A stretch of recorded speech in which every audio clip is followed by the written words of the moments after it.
Well, hello. Oh, there's Jupit. Jupit, I sent you a link. Get in here. Yeah, Jupit, Jenny, you guys all have a link. So guys and girls all have a link. Or you non-binary and girls have a link. So come on in. Purple, I sent you one as well. I just wanted to talk with Ben and see what he wanted to do tonight. And he said, we're just going to have an open trans discussion. So yeah, because I want to play trucks. Beck eventually will probably play trucks. We'll find out. I probably will. I'm with Heather, so I'm right next to her Wi-Fi. So I should probably there you from go. Here. We'll see. I don't have a second screen tonight, though. So I don't know if I'll do it or not. So you can play and we'll talk about your stuff. And if you want to share screen, we can do that later too. So, and we start with muted B. What are you talking about? I'm not muted. Can everybody else hear me? You're not muted. Is it just Krabby? Maybe they want you muted. Maybe they want us to take over the channel. Fine. I'm just going to mute myself then. You go ahead, Ben. People want to talk to the guy that has more than 1,000 subs. No, don't do this to me. It was Krabby Hermit. I want you here. I'm not the one starting the mutiny. That is your chat. Your chat is trying to kick you out. Oh, we have our here's fairy the leader of the mother. Mutiny. The leader of the Jenny mutiny. was the one who started the mutiny in the chat. So hi, Jenny. Hi. How you doing, sweetheart? Hi, Jenny. I'm doing quite well. I'm glad. Good. How about you guys? I'm good. I'm tired, but I'm good. What about you, Ben? Yeah, we're hanging. Yeah. I have Peepus. Yeah. He's got Peepus and trucks on the screen, so he's happy right now. Peepus and trucks? What are those? The American Truck Simulator. He's European. One of the two. Oh, speaking of trucks, guess who I got into the truck cult? Oh God, who? Stool has been playing that game for 35 hours, and he's only had it for like a day. Jeez. He's been playing it since you gave it to him. Like since the second I gave it to him. Like he has been playing that. Is that cherry Peepus you're drinking? It is cherry Peepus. Cherry Peepus is better than regular Peepus. Yeah. It really is. It really is. Like cherry Coke is not better than regular Coke, but cherry Peepus is better than regular Peepus. Agreed. Has Pepsi done a vanilla Pepsi yet? I think they did at one point, but it's nowhere near vanilla Coke. I mean, nothing will beat vanilla Coke, though. Has anybody tried those Cokes that are like coffee mixed? Those are weird. Larry! They are...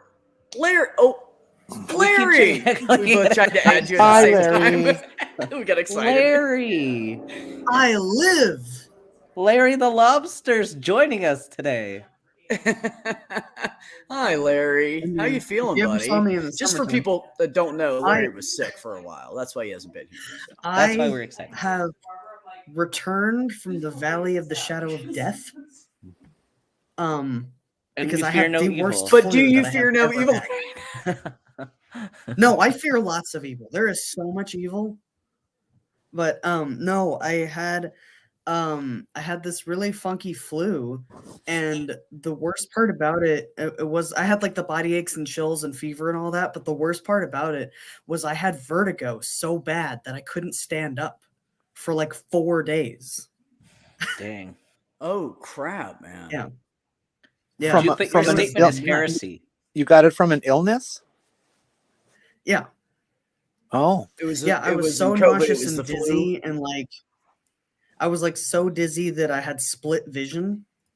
It was nuts. I had this episode where I kept getting these hot flashes and realized I was starting to lose consciousness and stuff for a couple hours the other day, but then I realized I hadn't eaten in 48 hours.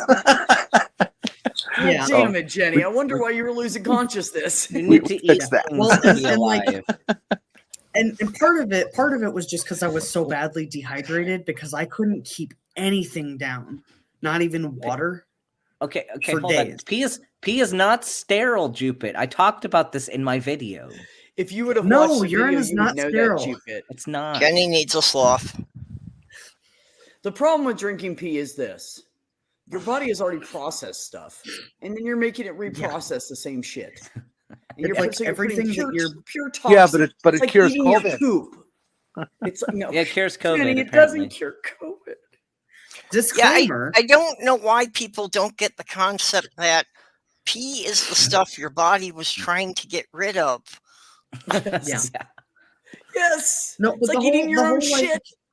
yeah, the whole urine cult thing has been around for decades, though. Like, this isn't a new thing Yeah. with the whole No, COVID. it's not. This Maybe has, we like, should been convince around them to eat shit. ages. Did you know that stool transplants are a thing? Yes. Those are useful. Yep. Yeah. Did you know there was this? Has anybody ever seen you? Everybody's seen the 1,000 Ways to Die thing, right? Yes. Yeah. One of them, and of course they're all true stories. One of them, Mhm. this lady had some kind of a disorder. Ben might know what it is. I'm not sure. Where you want to like eat dirt because there's like Pica. something Pica. missing. Oh, sure. What's it called? Pica. Yeah. Thank you. Yeah. So she went into her neighbor's yard because he had a garden, and she scooped a big bowl of dirt out and she ate it. Mhm. And he used his own feces to Yeah. I fertilize, remember and that she episode. died. Yeah, Yeah. she died. So don't eat your own That's shit. wild. It's Yeah. not okay. Don't eat anybody's shit. Also, if you compost your own shit, you heat treat it so that it doesn't have like E. coli and shit getting in your vegetables. Right, that's a but real I thing don't that think he people do. I don't think he composted it right. It was still too raw, and she Yeah. fucking basically just ate shit. Yeah. The So city like of when Milwaukee, you the city when of you Milwaukee buy- and their sewage treatment plants takes human waste and does refine it into one of the best fertilizers on the planet. Yeah. So like the cow manure and stuff that you can buy in the store, it's basically been baked to remove bacteria and stuff like that before you use it. Because if it gets into your vegetables, then you literally have to boil it before you can eat it. Right. Yeah. So Well, my dad Anyway. used to get trash cans full of the horse manure from the riding stables for the garden. But Yeah. he would leave it out in the sun in a metal trash can. And I mean, if you touched the metal can, it would take your skin off. Yeah, So because yeah, it's so he hot. baked Yeah. it real good. Well, that's when I worked great. at the chicken farm, they would they had conveyor belts going through all of the barns, and it would go underneath of where the chickens were, and it would catch the poop, and then it would go out to a big conveyor belt, and they'd take it out to we called it the shit barn. And every single site had 2 shit barns, one for each side, because they had 2 rows of chicken houses. And it was it wasn't a chicken farm, it was an egg farm, just in case I said that wrong. So it wasn't like there was no inhumanity to the chickens. Basically, they even had it was an egg ranch. Cage free. They even had cage. Yeah, it was an egg ranch. Yeah, they even had cage free chickens as well. But anyway, so these guys every year, these trucking companies and these farmers and stuff will bid on the shit, and there's like a bidding war every year to see who gets how much shit, how many tons of shit. Because it does so good for the corn and the soybeans and everything that people grow there in Ohio, that people are literally like, they go down and there's like a big auction for the fucking chicken shit. It's crazy. Well, like a lot chicken, of the trucking companies that haul it will go down and auction it and buy it, and then they sell it at so much more per ton, and they make a shit ton of no pun intended. A shit ton of money off it. It's really lucrative. The Ringling Brothers Circus used to sell the crap from their exotic animals under the name brand of Zoodoo.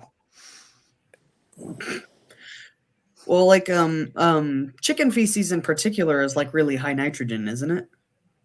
That's why it's so good for high. commercial. Most shit is high nitrogen. Yeah, It's that's why also it's high fertilizer. in something else. It's full of shit. Calcium. It's calcium because they feed the chickens a bunch of okay. fucking calcium. So the eggs are tough. The shells are tough on the eggs. So not only you're also getting broken eggshells and poop and everything in there. So it's worth like a mint. Yeah, This- and this any house- of the eggs that break or that they feed back to the chickens.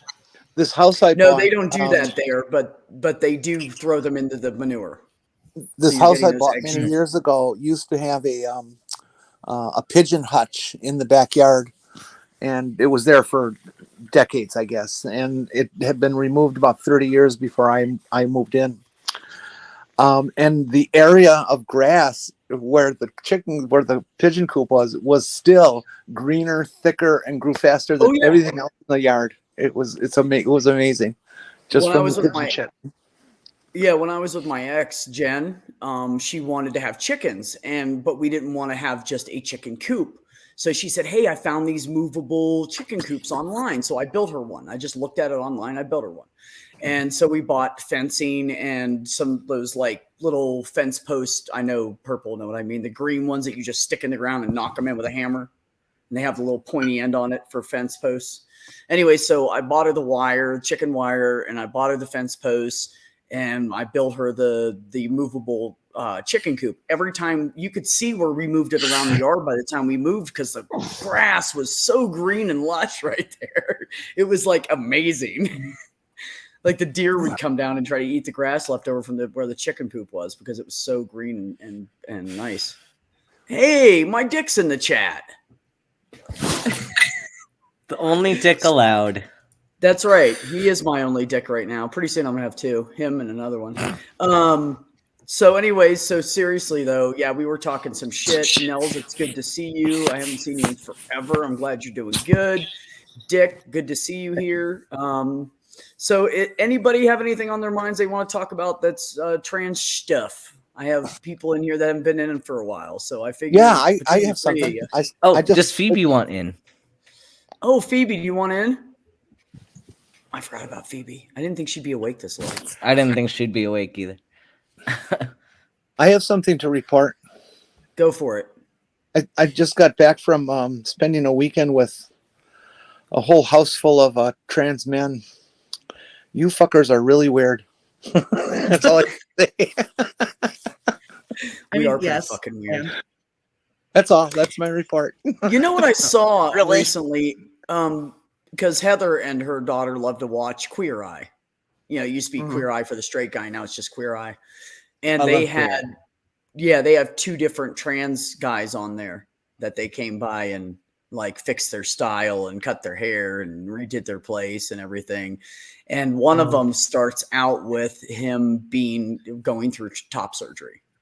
And he talks to them about how he lost his family because they hated him because he was trans and they were very religious. And so he walked away from his entire family and just kind of found his own family in his community. And it's very touching. There's also another one about a weightlifter I haven't watched yet, but yeah, if you guys are into like Queer Eye and that kind of stuff, and you want to watch something about trans guys and it's giving me goosebumps right now thinking about it. So when they started it, it showed him going through the surgery and then them waking him up, and he was still not lucid. He doesn't remember any of it. And the Fab Five, the Queer Eye guys, were all sitting there watching this go take place. And they like woke him up and they sat him up and he went like this, and he looked down and he went, and then he looked up and he looked down again. Like, are they really gone? And the look on his face, I swear to God, I have goosebumps all over my body right now. The look on his face of relief and happiness and near tears. And oh my God, dude, if I wasn't jacked up on testosterone right now, I probably would have bawled. Like I almost cried. And it takes a lot to make me cry right now. Yeah, I think I cried at that one too. I did see there's a funny. Oh, nice. I saw that one. It's so funny. I saw a post about Queer Eye the other day. That was like, it's amazing how Bobby has to like renovate like this whole like house space and stuff, and then the chef guy shows him how to cook one thing. He's done like, in 15 minutes. I showed you how to make a salad. I know. Here, this like in the same amount of time. And he does it in 15 minutes, and that poor guy worked for it for like 2 or 3 days. It's true, man. The chef's got the easiest fucking job. That's so funny. So, as of today, I have become gainfully employed. Hooray! What'd you do that for? Well, I need money because I'm like functionally homeless, so I need to homeless get a place isn't good. Yeah, but I'm couch surfing right now, and so I need Been to there, I need dude. to get a job. So I was dealing with my health issues, and that caused me to lose my job. For anybody that's hasn't heard my spiel in the chat, so I lost my job because of my health issues. I'm getting better, and so I started looking for jobs a couple of weeks ago. I got an interview at a catering company here in Indy, and she pretty much spent 15 seconds with me and was like, I want to introduce you to the logistics manager. And then they hired me on the spot. Awesome. And it was really cool. Because it's always awkward getting the whole trans thing out of the way, because it's very difficult to know from the outside if a company is actually LGBT friendly or not, because lots of them say that they are, but we're in a red state. And so like a lot of the time they're not actually in practice very friendly. But I found out that they actually have several other trans people working on the team that I'm going to be working on. And they're very familiar with handling like, privacy stuff. So my name that's on my ID is not going to be posted to the public schedule or anything like that. And she was very, very thorough in reassuring me about, maintaining privacy and that kind of stuff. And I already know of one of the other people on my team who is trans, and they have told me that this is a pretty good place to work. So I feel pretty optimistic. Oh, excellent. Awesome. Cool. Good for you, Larry. That's great. That's such a good niche for you too. You're going to do so good in that. I can just feel it. I can fucking feel it, bro. You got it. I mean, it's mostly like carrying tables and chairs and setting silverware. So I'm really hoping that I don't fail at it, because it sounds really easy. That's great. So are they starting you, like, are you going to go into like supervisor stuff right away? What was the plans for you with that? Did they discuss They did future ask plans? me, they did ask me if I was interested in a supervisor role. The only requirement for that would be that I get a driver's license, because this is a mobile catering company. We do service events mostly at like the big museums here downtown. So like the Iowa Jorg and the State Museum and the Art Museum and that kind of stuff. That's kind of our main circuit. And then we also do weddings and that kind of stuff. But she said that they have a supervisor role open. And that because I have management experience and I have lots of logistics experience, then they would potentially be looking at me for that role in the future. So that's cool. Round of applause for Larry. No, I'm happy Good for job, you. I really am. I really am. Like, I want you to like be happy and get that, find your niche. And it sounds like with you being into what you're into, I think that's going to be golden for you. Yeah. Because you found a work environment that you don't have to be so stressed out about if somebody finds out or something. Right. Hi, Ollie. Yeah, and I'm usually pretty open about my trans status. So like to me, it's not a big deal if other people know that I'm trans. It just, the only thing that was a big deal is that I don't want anybody to know my dead name, because I don't want there to be any confusion amongst the people I work with about what the correct name is. And it's just better and it's easier if nobody ever even knows the other one. And they've assured me that that information will not be shared. So that's good. It's funny you say that, because guess what I'm doing Thursday? What are you doing Thursday? I'm going down to put my paperwork in to change my name. Oh, yeah? Good luck.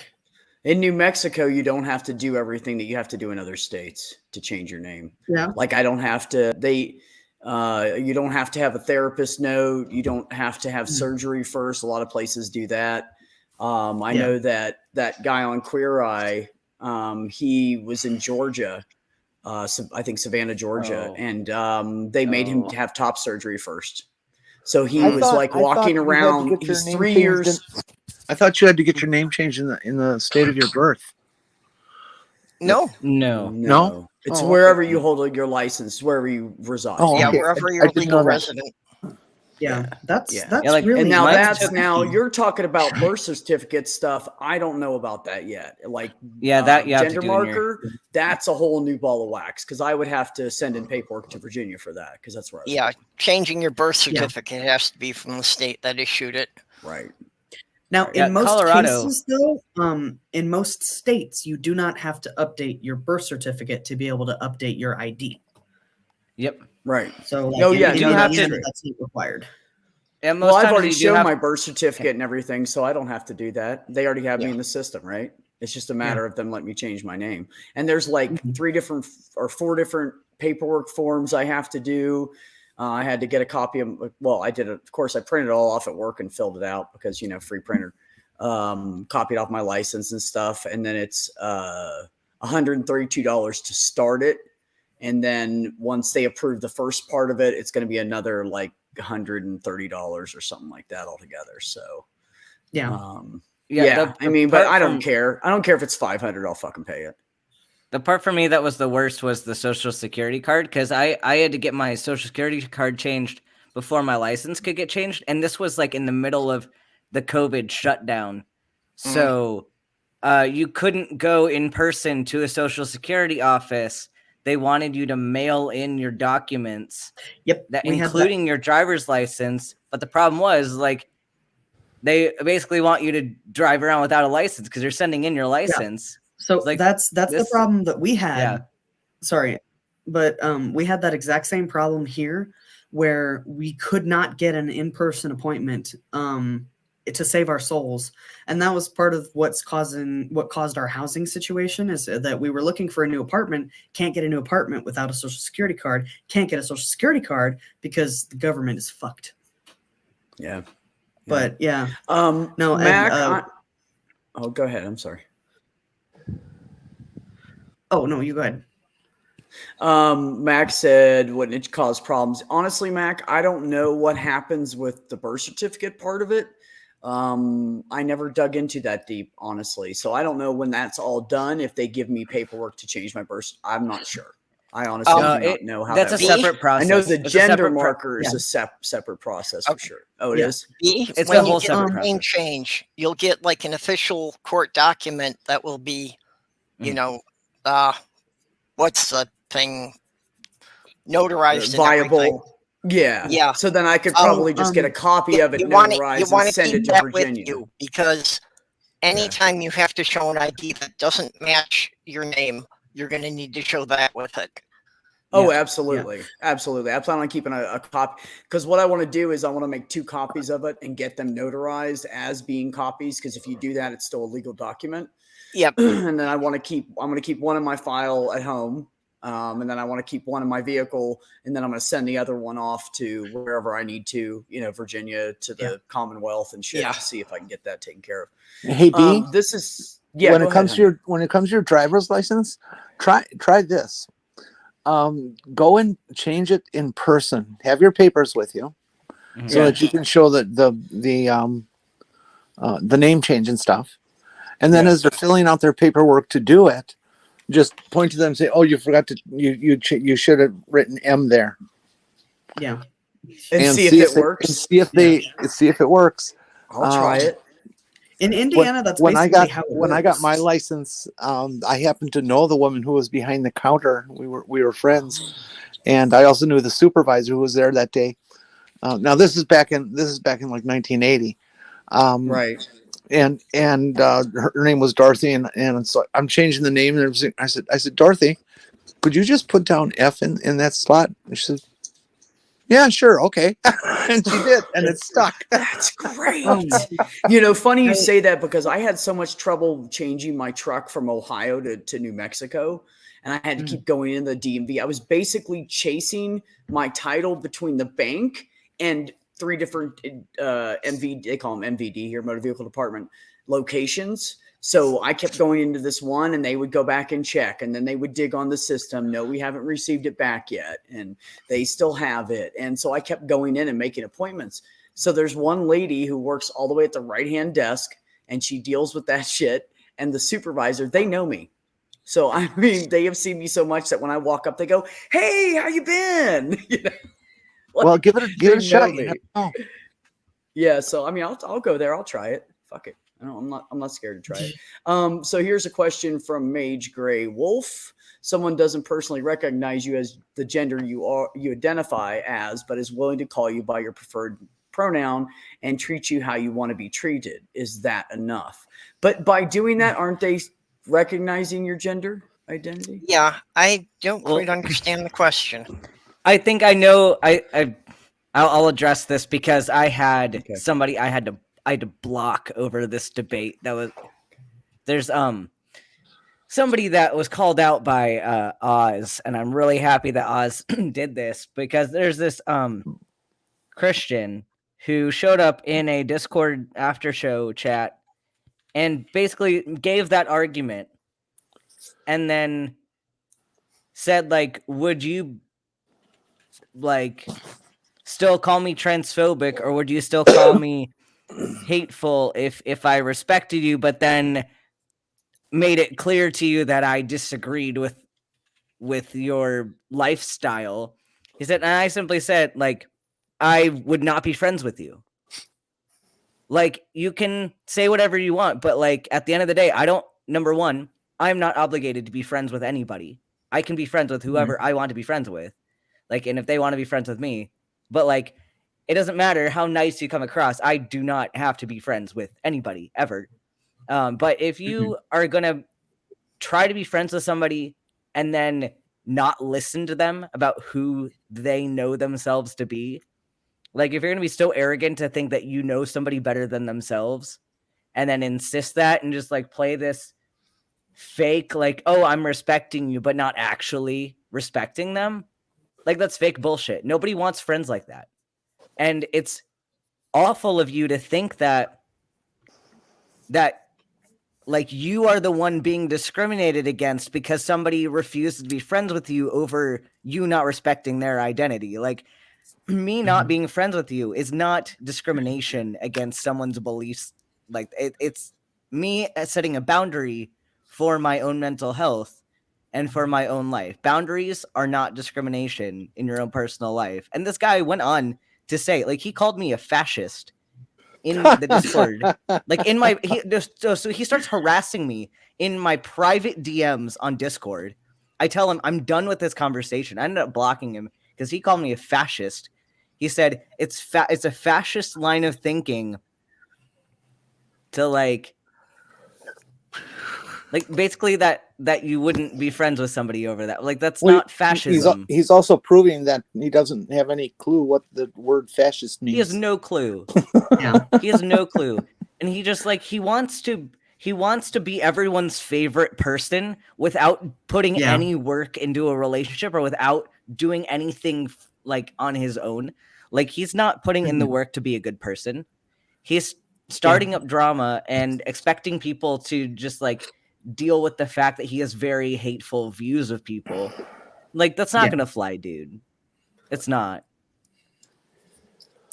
So I'd like to bounce off of that a little bit if I could. I'd like to introduce first the caveat that I can't do anything about other people's internal lives, and I am not psychic. So if a person was doing this to me, as long as somebody is like being respectful and I can't tell that they're being internally disrespectful, I wouldn't be able to tell. And that sort of freaks me out because I don't want to be walking around a bunch of people who secretly hate me. Like, I would much rather, if you don't like trans people, that you like show it visibly, because then I can avoid you. And I feel that way about disingenuous personalities in general. But there's more to transphobia than just we're on opposite sides of a disagreement. When you're being transphobic and you're not acknowledging my identity, you are calling me a liar. And of course, I'm not going to be friends with somebody who thinks that I'm a liar. That's not the foundation for any kind of functional relationship. And you're saying that you know me better than I know myself and that you know best about everything. And that's not a good basis to then demand my friendship. And so if you feel rejected by me when I say that, I don't want to be insulted that way, that's kind of a you problem. Yeah, absolutely. Oh, Math Pick's leaving us. No. I think I would mostly agree with that, Larry. And Ben, you're really pretty much saying the same thing. If somebody's not acknowledging that the science and the reality of life and human beings is that it's possible to be born a trans person, and they want to stick to this silly little religiously based binary lie. No, they can't be my friend. I'm sorry. You're destructive to my identity. You're misrepresenting me, and you're calling me terrible names. Yeah. And I do agree with what Ben said, that like you don't get credit for being a good person by pretending to be what you think other people want from you. Mm-hmm. Like you're avoiding conflict by being disingenuous, but you're not actually being a good person. Yeah. You don't get bonus points for doing the bare minimum. Yeah. Yeah, exactly. And also just this assumption that especially this person that I was dealing with, and a lot of people do this, is the assumption that insert minority group here is like obligated to engage with people that actively discriminate against us or harass us to try to change their minds, as if like it's our job to change their mind. Like, no, we have our own, we just want to live our lives. I just want to live my life. And some people I do want to engage with. There's certain people that I find value in engaging with, but I don't have to engage with everybody, and you can't. It's exhausting. And certain trans people don't want to engage at all with people on that front. And that's fine. They're allowed to not engage with people. We don't have to engage with you on this. Yeah. Any conversation where the burden is being put on me to justify my existence as a person is not valid. It's not. You can't just go up to people and say, you don't deserve to exist. Because no matter what the context is, that's bullshit. I will debate somebody if they can tell me at one point they decided that they were cis. Yeah. If you can pinpoint that, we'll talk. If you can't, see ya.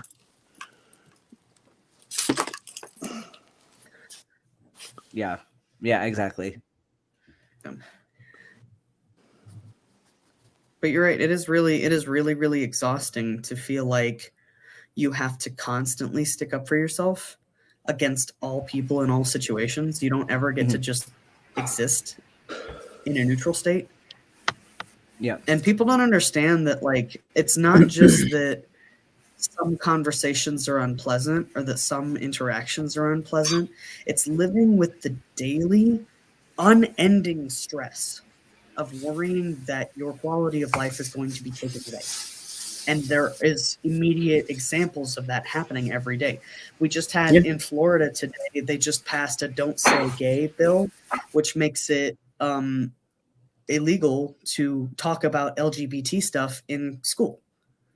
So LGBT inclusion in like sex ed or, addressing students who are coming out as gay, you can't do that. You've effectively made us unmentionable again. And that's like a huge backward step. That's an incredibly stupid thing for them to do. People talk about gay rights the same way they talk about racism, where like racism is over now because we had a black president. And people say the same kind of stuff because there has been gradually more acceptance of gay people in media and society. But like, we're literally like, we're in Indiana right now. We have HB 1348 again, which is it's the stupid fucking bathroom bill. This gets brought up literally every 2 years. And so like there's a constant cycle of constantly having to fight to justify being able to live unharassed. And it's bullshit. Larry, you got to get your legislators who are on our side to investigate on their own so they can know that it's true and learn that there has been discussion by the people who made that lie up, that they made that lie up purposely to cause political and social fear in people. I don't mean to be a nihilist, but I'm in Indiana and there really aren't anybody in the common legislature that are vocally on our side. Like the best we have is we get like the lukewarm non-activists, which are like, I believe everybody should be treated equally, but I'm not going to fight very hard for a cause that's unpopular. And that sounds about right to me. Yeah, trans people, like the like pretty much everything about trans needs in like healthcare and legislature are all very unpopular things. Like I get people in my day-to-day life, even people that aren't necessarily explicitly hostile, have told me that they think it's wrong that my insurance covered my surgery, and that they don't think that any insurance carrier should cover trans-related healthcare. And I'm like, well, what? Yeah, I had a discussion today.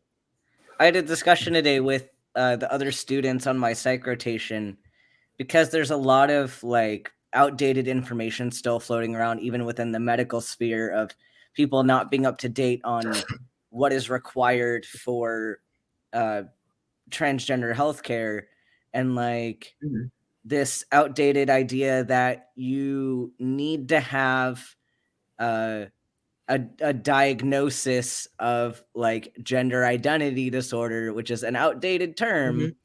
It's like so they're even moving away from, and I approve of this, especially like for adults, that you don't need a diagnosis of gender dysphoria, even, because a lot of people don't experience gender dysphoria, they experience gender euphoria, and that's valid for a lot of people. But like gender dysphoria even is not a disease. Like it's a symptom of the experience that you're having in the wrong body. And yeah, like my insurance company would not let me use gender dysphoria. I had to put down gender disorder. Yeah, it's garbage because it's not, being trans is not a disorder. Yeah. Like we have symptoms that bother us on a daily basis, but it's not a disorder. It is a variation of normal, and it needs to be seen as a variation of normal. I had the same experience when I started going and getting my healthcare stuff through Eskenazi here, which is the public hospital in Indiana. I had to find a doctor who was trans sympathetic. So that's like putting the burden on you to finding somebody that doesn't hate you, that can treat you. And then, going through this awkwardness of like, my therapist told me straight up, I don't think that there's anything wrong with you. I don't think that you have, at least in this regard, I don't think that you have a disorder, but for you to be able to get your care coverage, especially through your insurance, I have to write you up as having gender identity disorder. And that's in my chart. That's in my public chart, or not public, but my chart in the public hospital. And it's still in there. Your medical history. Yes. Yeah. And every time I open that up, it's a gender identity disorder and other identity disorders. It makes me feel like a freak.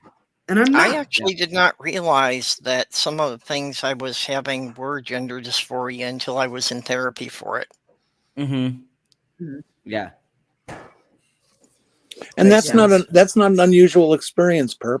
There's a lot of people who I knew that I was weird way back when I was 5-6 years old. And I went through my entire life not hearing the word gender dysphoria, or that I was trans or anything like that. And it's only been in the really hardcore therapy I've been having over the last 5 years or so, where I've begun to open up to realize all the things that I went through as a young person, that were markers of gender dysphoria and I just never recognized it. Well, that's like a lot. And now it's blatant. I can. Pardon? Yeah. I'm sorry. I thought you were done. I apologize. So there's all these kids out there that have like this teenage depression, and they hide in their rooms and they're angry and they don't freaking know why. I was an angry teenager and I was depressed and I didn't really have any reason to be. My life was not bad. Like I had a good fucking mother who was there no matter what. I played sports. I had friends everywhere. I could go visit anybody I wanted to all the time.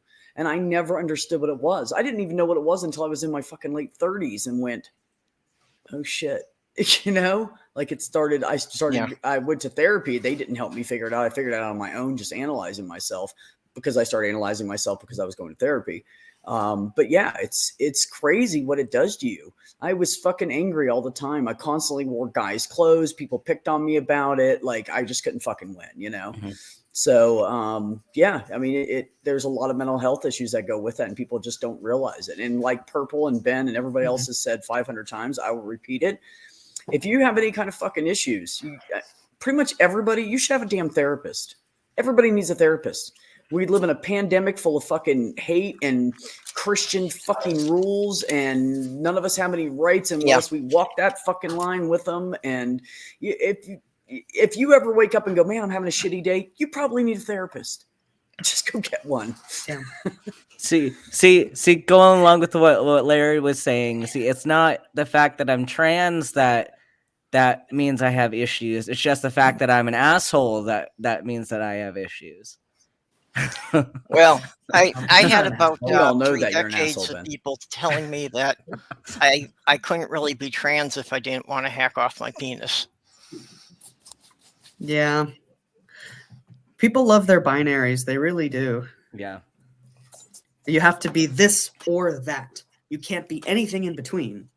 It's like you have to be a real trans person. In order to be a real trans, you have to have all the surgeries in the same way that everyone else wants to have the surgeries. You got to do everything by the book or it doesn't count. It's like, sorry. That's part of the transition. That is not. You don't have to have any surgeries to be fucking trans. And not everyone the surgeries are the period at the end of a paragraph. Yep. Yeah, and not everyone wants the surgeries, and that's okay. Like there are reasons. There are lots of reasons why people might not want to have the surgeries. Even like there's complications with surgeries. They're very painful. They're very expensive. There's a lot of things in the way that might prevent somebody from getting surgeries. They're not any less trans because they can't have access to or choose not to get surgery.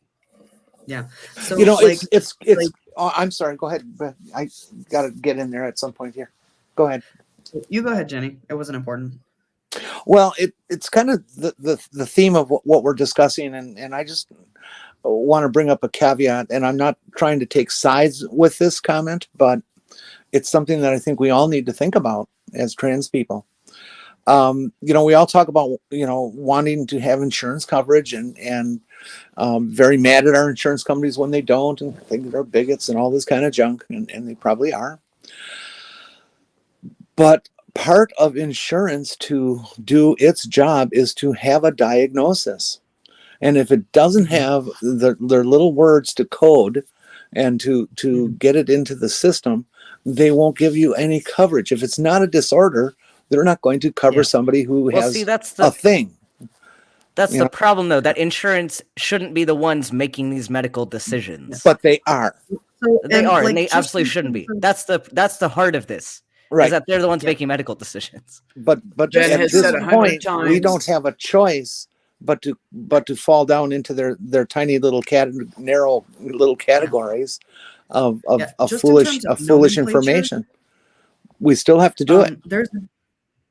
There can be a difference between a medical condition and a mental disorder. Mm-hmm. Now, I don't personally believe that gender dysphoria is a mental disorder.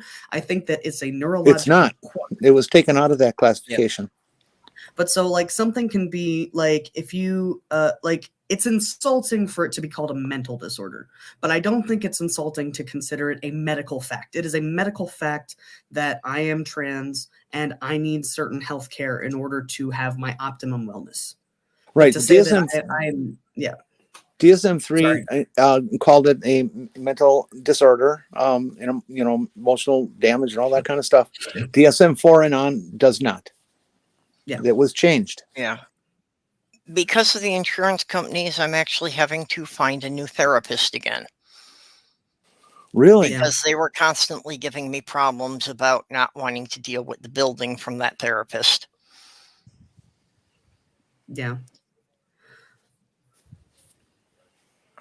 See, it's shit and like it took that. me 4 months to find a therapist who was not religiously affiliated, who was LGBT friendly. Well, it's just like Ben keeps saying, these insurance companies are practicing without a license. They don't know what the fuck they're talking about. It's garbage. Yeah. And if one of the big your ones, doctor says you need it, you should get it. That should be all. Yeah, that's like let's say Blue Cross Blue Shield, Aetna, whatever. One of those big ones, when they go, hey, you know what, we're going to do this, then the rest will follow along. The problem is to get the big ones to do it, because the rest have to do it because they're going to lose clients. They're going to lose money. So if the big ones start doing it, everybody else follows, and then a year or two later, the like Medicare, Medicaid, state shit will follow along. Yep. But it has to be one of those big guys first, or it's not going to happen. Medicare and Medicaid already covers trans issues and surgeries. Limited. I'm going to cut my foot off so I can get surgery. Sloth Girl had a nasty episode because they were trying to get her back on the same medication she'd been on 5 years ago. That her neurologist was saying this is the best thing. This is the best thing for her condition. And the insurance didn't want to pay for it. They did the thing of, no, you've got to go through all the cheaper alternatives first. So one of the cheaper alternatives is something that they knew she had a history of side effects on. Oh, no. So they made her take that for a month. And they wound up taking her by ambulance to the emergency room because she passed out from it. Hold on. So the insurance company saved themselves a lot of money by having her take an ambulance to the emergency room. No, so there's a huge problem here with that, because that's just downright malpractice. If you knew that they had a problem with it already, that should be documented on multiple fronts, saying, hey, this person has some kind of allergy or some kind of issue with this medication. They should not be getting it. So, Ben, I worked in pharmacy, and I had to leave pharmacy because it caused me so much emotional distress, because we would have shit like that happen all the fucking time. And I would have to call insurance companies, and, they'd be like, this person has been on this medication for 2 years, but, they find out that there's like a cheaper alternative and they want us to try that. And I'm like, this lady has a clot in her brain, and if she doesn't take this specific blood thinner, she will fucking die. Yep. Like, it's disgusting. And having to spend literally, like, and that would happen all the time. Like, we had a lady came in with she was literally in the process of having a diabetic crash, and could not give her everything that she needed to get squared away because insurance was dragging their feet. Well, is it really medically necessary? She's dying in front of my face. Yes, it's fucking necessary. But yeah, insurance companies are literally I'm not joking. They are literally evil. They are literally designed to sacrifice a certain number of human lives so that they can make money. Yeah, insurance companies are not in the business of healthcare or taking care of their clients. They're in the business of making profit for their shareholders. Yep. We have a patient at work who has been on a fentanyl patch for years. She's got a bunch of chronic pain. She's like, she's gone through like stage 4-3 cancer. She's gone through all this crap. Yeah, breast cancer. She's just starting to grow her hair back, and she's like walks around with a walker. She has trouble just ambulating. And every single year they make us do a fucking prior authorization for her fentanyl patch. She's been on it for like 3 or 4 years. Like, she's dying. And every year we have to redo. We just had to redo it again. Like, I get that same thing with my progesterone. Really? Yep. Yeah. Yep, I have to do that with my testosterone. They want like every 90 days, they want like blood work and a bunch of other bullshit. So I guess that the insurance company I have right now, which I have to switch to get the better top surgery doc, I guess they're really good because they have not done that to me at all. I haven't had to get any prior authorization for it. And every 3 times I go in, all my medicine's free. Like every 3 months. Yeah. I don't even know why. They just say, you don't have anything. Insurance. You don't have to pay. And I'm like, okay. I know it sucks, but I get to redo it every year. So I only have to get the shitty insurance for 1 year to get to that good doc. And it's just a local health system that has their own insurance. Yeah. So I only have to have it for 1 year, and then I can ditch it and go back to the good one. I remember having to try to explain to somebody who's not in my life anymore. Did anybody else on the panel get the whole "I'm not going to call you your new name until you have the surgery" thing from anybody? No, I can't say I've ever had that. That's pretty shitty, though. No, I've had people. I've had a specific person. They were like, "I'm not going to acknowledge you as trans until you have all the other surgeries." And like, I shouldn't have done this because I shouldn't have had to justify myself in this way. But I actually took this person aside and I explained what the process would be for getting phalloplasty, and in the method that I would want to have it done if I were able to get it done. And it's not. People don't have any idea how complicated phallo is, especially if you do RFF. There's like 6 distinct stages that you have to do. You have to get electrolysis to have the hair removed on the arm where you're taking the graft from. If you're doing a split thickness graft so that you can cover where they take the tissue from the arm, you have to have another section of skin prepped. You have to have a surgery to create the phallus. You have to have a surgery to create the urethra. If you want to have an implant that allows you to have erections, that's a separate surgery. Yes, and it is. sometimes the scrotoplasty and having the testicular implants, that's often a separate surgery. Larry, if you're talking about having a vaginectomy. Larry, the chat does not know anything about phalloplasty. Why don't you describe for them just what it takes to create the penile shaft, let's say, the main body of the penis. They have no clue where it comes from. Okay, so there are a couple of popular methods. One of the most popular methods is RFF phalloplasty, where they take a skin graft from your arm and they use that to create the shaft. And one of the reasons that this is popular is because in the process of taking this graft, they can take a very large blood vessel as well as a very large nerve bundle. And if everything goes well with the surgical procedure, there are cases, a growing number of cases where you can experience erogenous sensation in the grafted tissue because it's grafted to the nerve bundle in your genital area. So they take this. So you have to have electrolysis or laser to completely remove all the hair.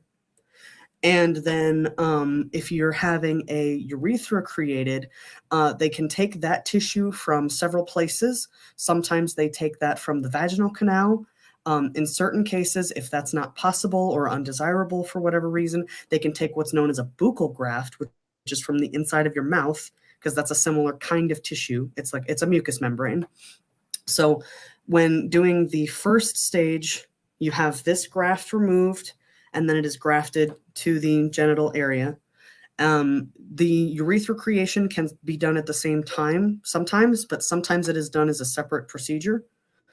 And that just allows you to urinate out of your phallus. And then you can have subsequent surgeries. So that tissue cannot become erect on its own because it is not the same kind of tissue as traditional phallus. So an implant has to be inserted, and there are several different types. One is just a flexible rod where you can change the shape of it, and you can, basically on demand, make yourself erect. There are also types that are basically like pumps, which are air pumps or fluid pumps, which accomplish the same goal. Very frequently, one of the testicular implants will be the functioning module of the pump, where it has like a button or a valve or something inside of the testicle implant that you can push that creates the erection. But like, a lot of the time, every stage of this and like having the scrotum created and that kind of stuff, it all takes separate procedures. And then if you want to have a hysterectomy and vaginectomy, those are often separate surgeries as well. So like the process of getting completed phalloplasty it's not a surgery that you have and it's over. It's years, it's stages and months of healing in between those. Oh no. Oops. The Christian bots found Larry. Well, I asked Larry to go through that just because, people have heard a lot about the vaginoplasty and things like that we go through on our side of it. Yeah. And it seems relatively simple because it's generally done in one procedure. You trans men have just this horrible process that you got to go through, and then there's no damn guarantee that any of the tissues are going to stay alive.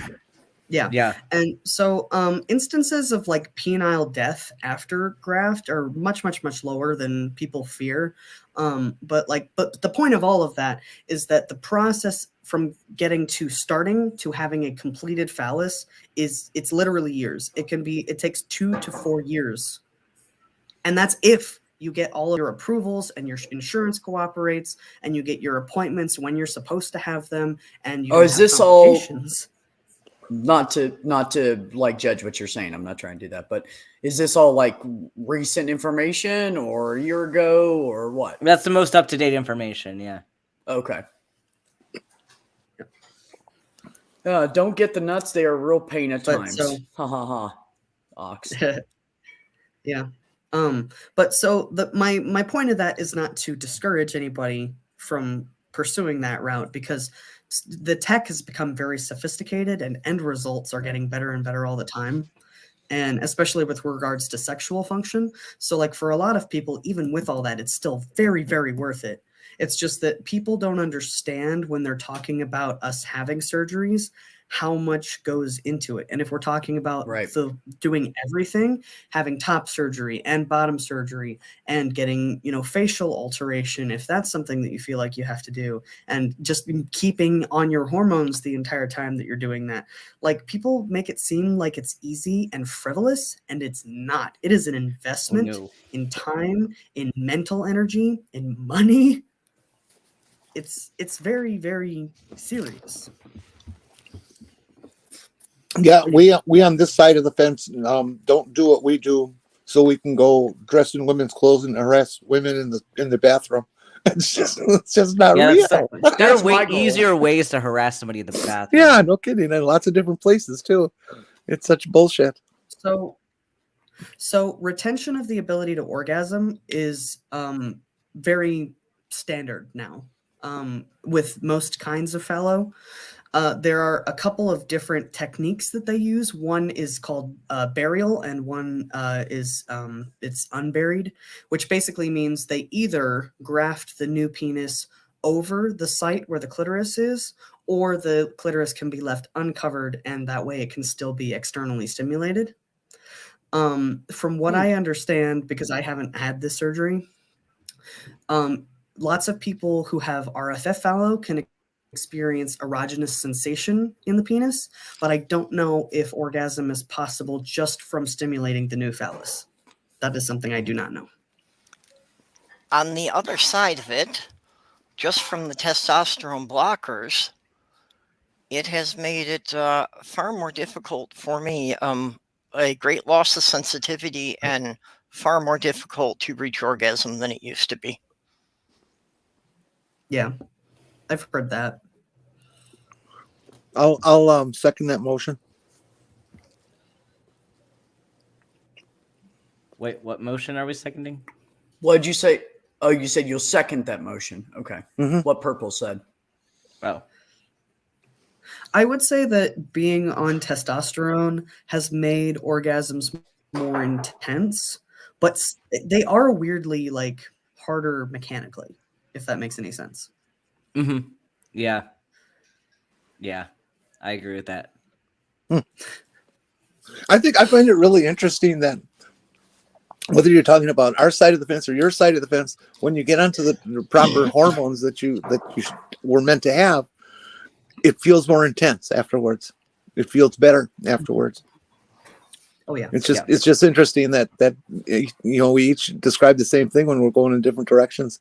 It's just fascinating. No, I have not reached that actually. If anything, the intensity is diminished on me.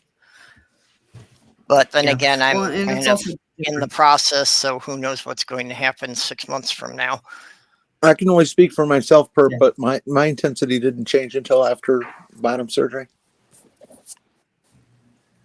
And then it was radical. It was just holy. Well, personally, I'm already half numb on one side, so if I don't totally feel something and I can only feel a little bit, I'll just fucking take it because I'm already used to that.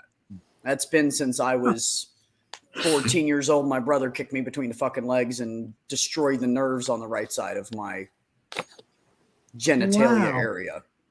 Yeah. How hard Steel-toed work boots. Oh, hard. That's a hard kick. I curled up like a guy at a football game that forgot his cup. Yeah. And I couldn't even breathe. And I looked up at him and he ran out the door so fast he left his boots behind because he didn't have them tied. Because he knew I was going to fucking kill him. True story. Oh, yeah. And I was laying on the floor with like my legs kind of spread apart with my feet kind of out like that. I was laying there like this watching TV and he kicked me right between the legs. I was totally not ready for it. He was literally behind me. I didn't even see it coming. So, what the fuck? That's been my life since.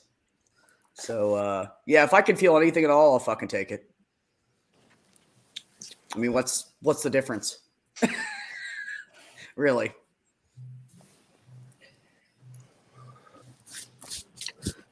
Just to get rid of that dysphoria and feel more like the person I am, I'll take the risk. I'll take the risk. Yeah, absolutely. Oh, yeah, the doctors definitely stressed for me that this was likely to happen.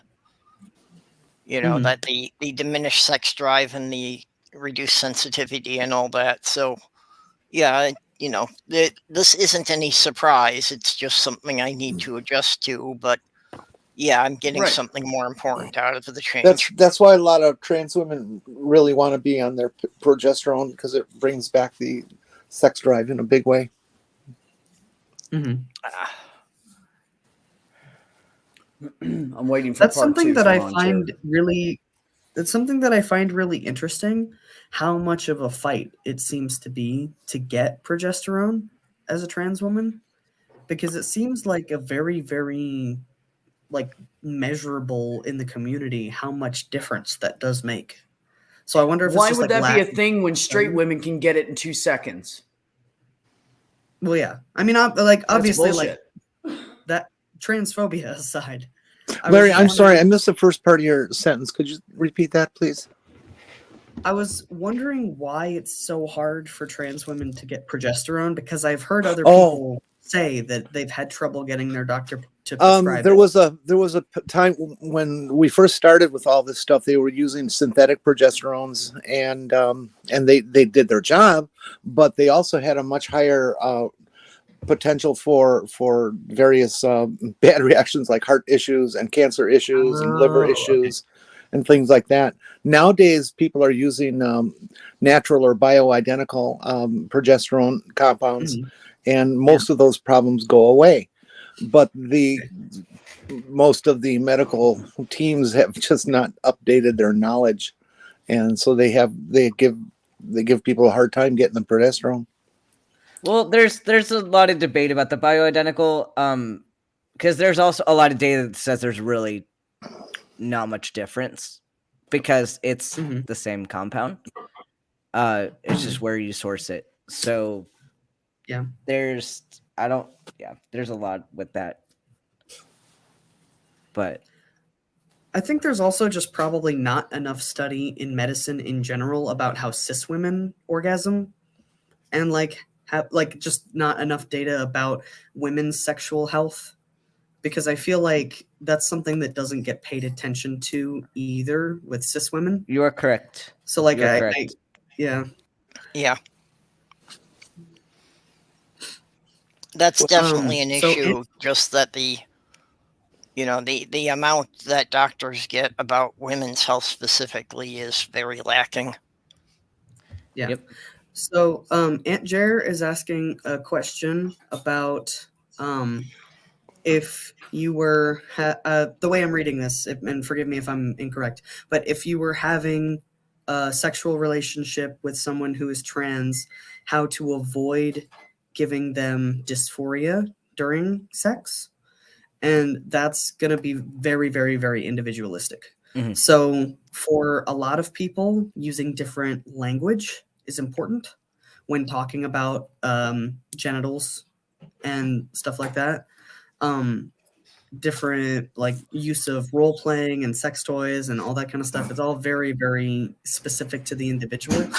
best way Yeah. is to just have it all out before you get in the bedroom. Like, hey, how do you relate to your body? What words make you comfortable? What sexual role makes you comfortable? Are you more comfortable on top? Are you more comfortable on the bottom? Are there any like toys and stuff that you're comfortable using? Or is there anything that you're uncomfortable using? And just getting that all out there before you get started. Yeah, that's what Heather and I did. The same conversation that you have with anybody. Words that could be triggering that you'll have to avoid. Right. Because like the same conversation that you'd have with anybody or should have with anybody that you're going to be sexually active with. Like you should have these conversations and make sure that you're being respectful of whoever it is that's in the bedroom with you. Yeah, I mean that's what Heather and I did. She said, I don't know what to do here, and I said, well, blah blah blah. We talked about it. And I told her what I was comfortable with. I told her what would never fly with me. I told her what I might be able to be flexible on with her, stuff like that. And we just discussed it all. And she has never offended me or made me feel dysphoria. Matter of fact, she affirms me every time. Like I'm just affirmed because we had that conversation. So yeah, it's very important. And like Ben said, anybody you have sex with, you should, unless it's just going to be like a pop and go, one night stand. That's going to be somebody you're going to be in a relationship with. You should absolutely have that conversation. And also be prepared is the best policy. Don't be afraid to be you. The bottom line is if you're not yourself and later on you're miserable because you're trying to hide who you really are, that relationship's going to fail. And if that person doesn't accept you for who you are at the beginning, they're not going to accept you later. So that's not the person for you. So have the conversation, and either it's going to work or find someone else. Just be honest. And also be prepared. Is always the best policy. And also be prepared for, just like a cis person having sex for the first time, or very new to it, that there's going to be a lot of I don't know, I'm not sure. Yeah. And be respectful. Be respectful of people being okay with one thing and then realizing that once it begins to happen that they're not. Don't take it as a personal rejection. Take it as an understanding what this person is discovering about themselves. Yeah, and if someone says to you, and this is a big thing, I don't like that, don't do it. Just that's it. And that's with any relationship you're in. Just don't do it. I've had people be like, oh, I thought you were kidding. Why would I tell you I'm kidding about it? Like we're naked in bed. I'm as vulnerable as I can get right now. For being intimate, why would I fucking lie about Honey, would you why just put the nunchucks away, please? Yeah, right. Yeah, no shit. Right? I would just you can take them both in your end. I don't want them. Oh, actually, could you highlight Gary's comment there? Yeah.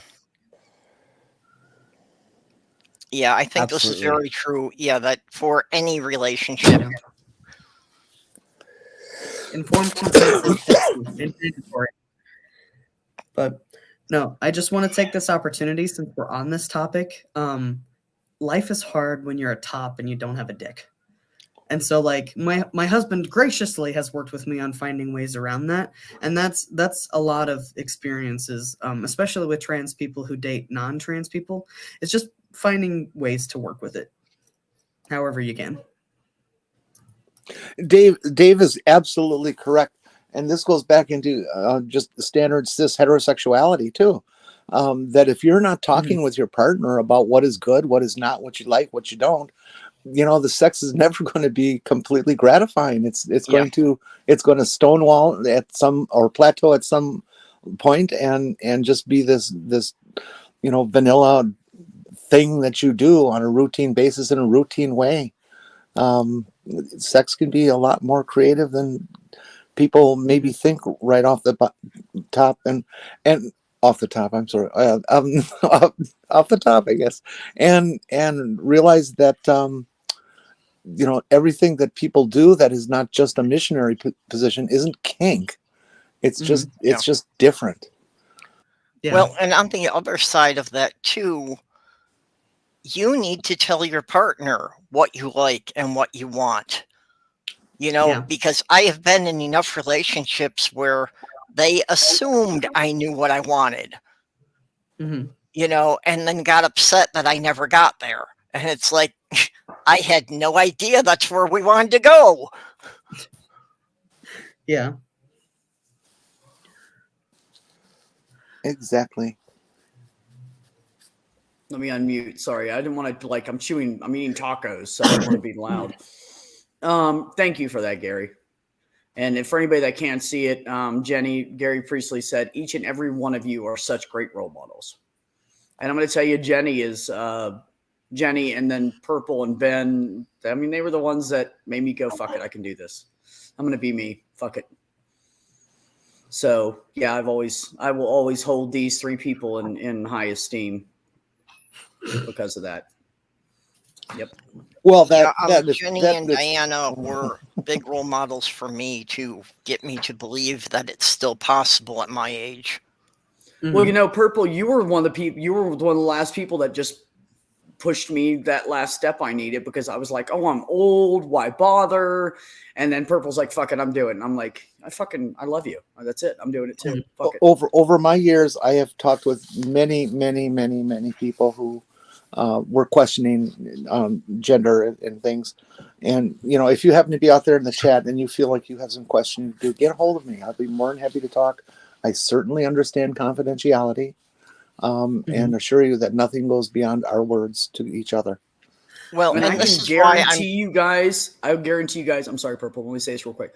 Guarantee you guys one thing. Anybody out there that has any questions, anybody in this chat, if you say, I don't want anybody else to know, it will never go further, because we all know what it's like to have secrets. We all know what it's like to question and want to know things and afraid to ask. And we're never ever going to call anybody out for that. Trans people are the best secret keepers on the planet. Fuck yeah. I mean, look at me. I did it for 35 fucking years. Well, you guys on YouTube were like the first people to know. I told you guys before I even told my family. Yeah. Nobody knew. Yeah.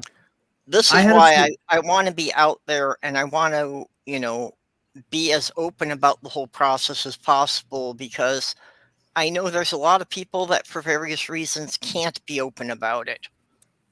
So I want people to know that, yeah, if this is something you've thought about, if this is something you have questions about, you can come and ask me questions. You can leave me DMs on Twitter if there are things that you want to ask that you can't say publicly. And it doesn't even have to be that you're trans. If you have any LGBTQIA plus, if you have anything, you can always contact any of us. And if like for me, I lived in the LGBTQ community as a lesbian for fucking 20 years, so trying to hide under that label. So I've done the straight thing. I did I'm a lesbian thing, and now I don't even know what to call myself, because I'm finally the guy that I've always been, but I'm straight.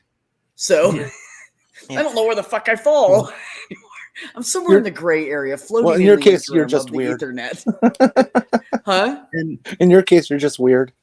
Yeah, I am weird. Yeah, I am weird. It's true. Something that's been really, really cool in terms of like my transition progress is going from being in a place where I didn't know shit about fuck and I was scared of everything all the time. And now I'm in a place where people ask me stuff, and I love it every time. Like, I love it when people do that. I never get tired of it. I had it happen today, actually, because I'm in a couple different trans support groups online, and I'm listed as a mentor on one of them. So people are encouraged to approach me about, questions about transition and stuff like that. And so I talked with a guy just today about, just like basic stuff, like how to initiate the healthcare process and stuff like that. And it feels great to know something about anything, because I still don't know shit about fuck, but to no, shit and fuck don't go together, Larry. That's where you're doing it wrong. But those two should mix. But like, I love being the person that I needed when I first got started. I love being that person who knows something and can point you in the right direction and can give you advice on how to explore your identity and that kind of stuff. I love that shit. You just need to get comfortable with all those cleansing enemas. Because I've been wanting to do some mentoring stuff. And because I've just been through the fucking ringer and sat in every position in life I could possibly fucking do.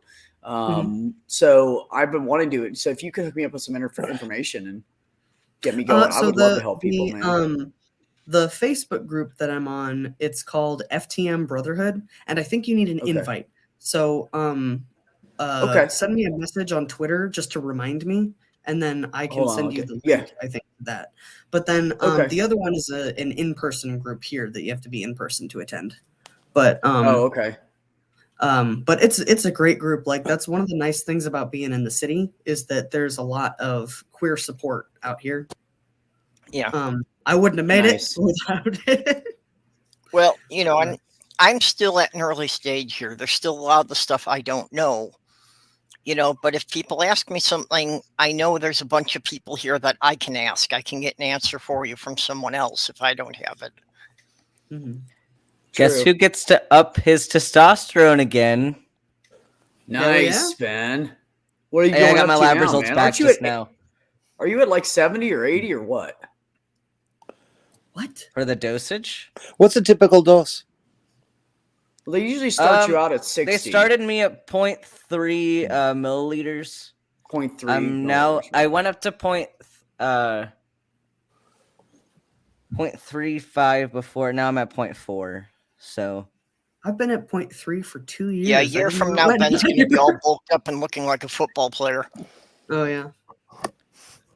My labs came up like really low the first time, and then now they're still like they're at a guy's range now, just like at a still at the lower end, which is really encouraging, because like if this is my results from like being at the low end of testosterone, like increasing it's gonna be interesting, because I'm already a base. Like I just got to go up to 0.35. So so pretty cool. I'm trying to get to, here we go. I got it. Yeah, I missed my 6-month follow-up because I had the COVID. And now my doctor's on vacation until the end of the month. Oh, really? Yeah. I just got a call. So my 6-month follow-up will not happen until I've been on for 8 months. My primary doctor retired, and the doctor that is replacing her in terms of my hormones just called up and canceled my appointment with them and pushed it back another couple of weeks because they're going to be out of town. And this is an appointment in March. Geez, couldn't you have planned your vacation sooner or something? Yeah. Oh, wow. Just so I don't run out before then. I was apparently really lucky when I started seeing doctors here, because I have like the endocrinologist in Indianapolis. He's very, very in demand. So I'm going to say before I put my Facebook link or my stuff in the chat, in the private chat, I'd prefer you guys, the 4 of you, didn't give it out to anybody else because it has my dead name on it. Okay. Oh, so thank you for that. I'm not going on Facebook anymore. Well, Actually, I'll do it. I don't go on gotta Facebook, honestly. but that's why nothing's changed on there. But I don't remember my password right now, so I'll have to go in later and change it. Yeah. Yes, Mac, it will help you bulk up faster. I went and worked out the first 2 months I was on testosterone. I have not worked out since. And on the 7th of February, I'm going to be at, hold on, I want to lie. 7th of February? Yeah, I'll be at 4 months on it. And I have bulked up more, and I haven't even been working out. I know. I've been super passive, and my shoulders are broad. They really are. My delts are huge. Oh, I can tell, man. There's a huge difference in you. Yeah. Yeah. Flex, Ben, flex. I'm wearing the long sleeves. Oh. Yeah, I've been trying to up my physical activity because they did warn me that, a bit of muscle mass is, losing some muscle mass is also typical with the hormone changes. My arms have turned into noodles.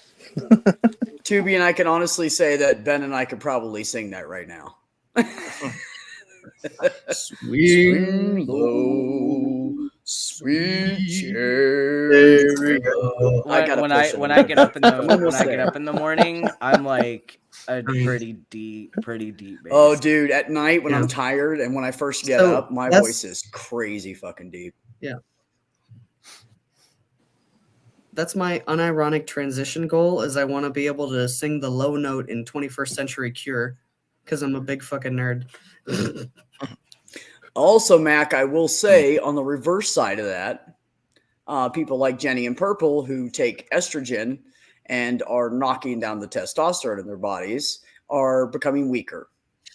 And so that's why this whole trans athlete thing is absolutely, I mean, there's different details for each one. And hey, you guys, student Dr. Ben is playing Euro Truck Simulator. Anyways, no, I figured you knew I was going to pull it out at some point. It's fine. I don't care, bro, because you can still talk while we're doing it.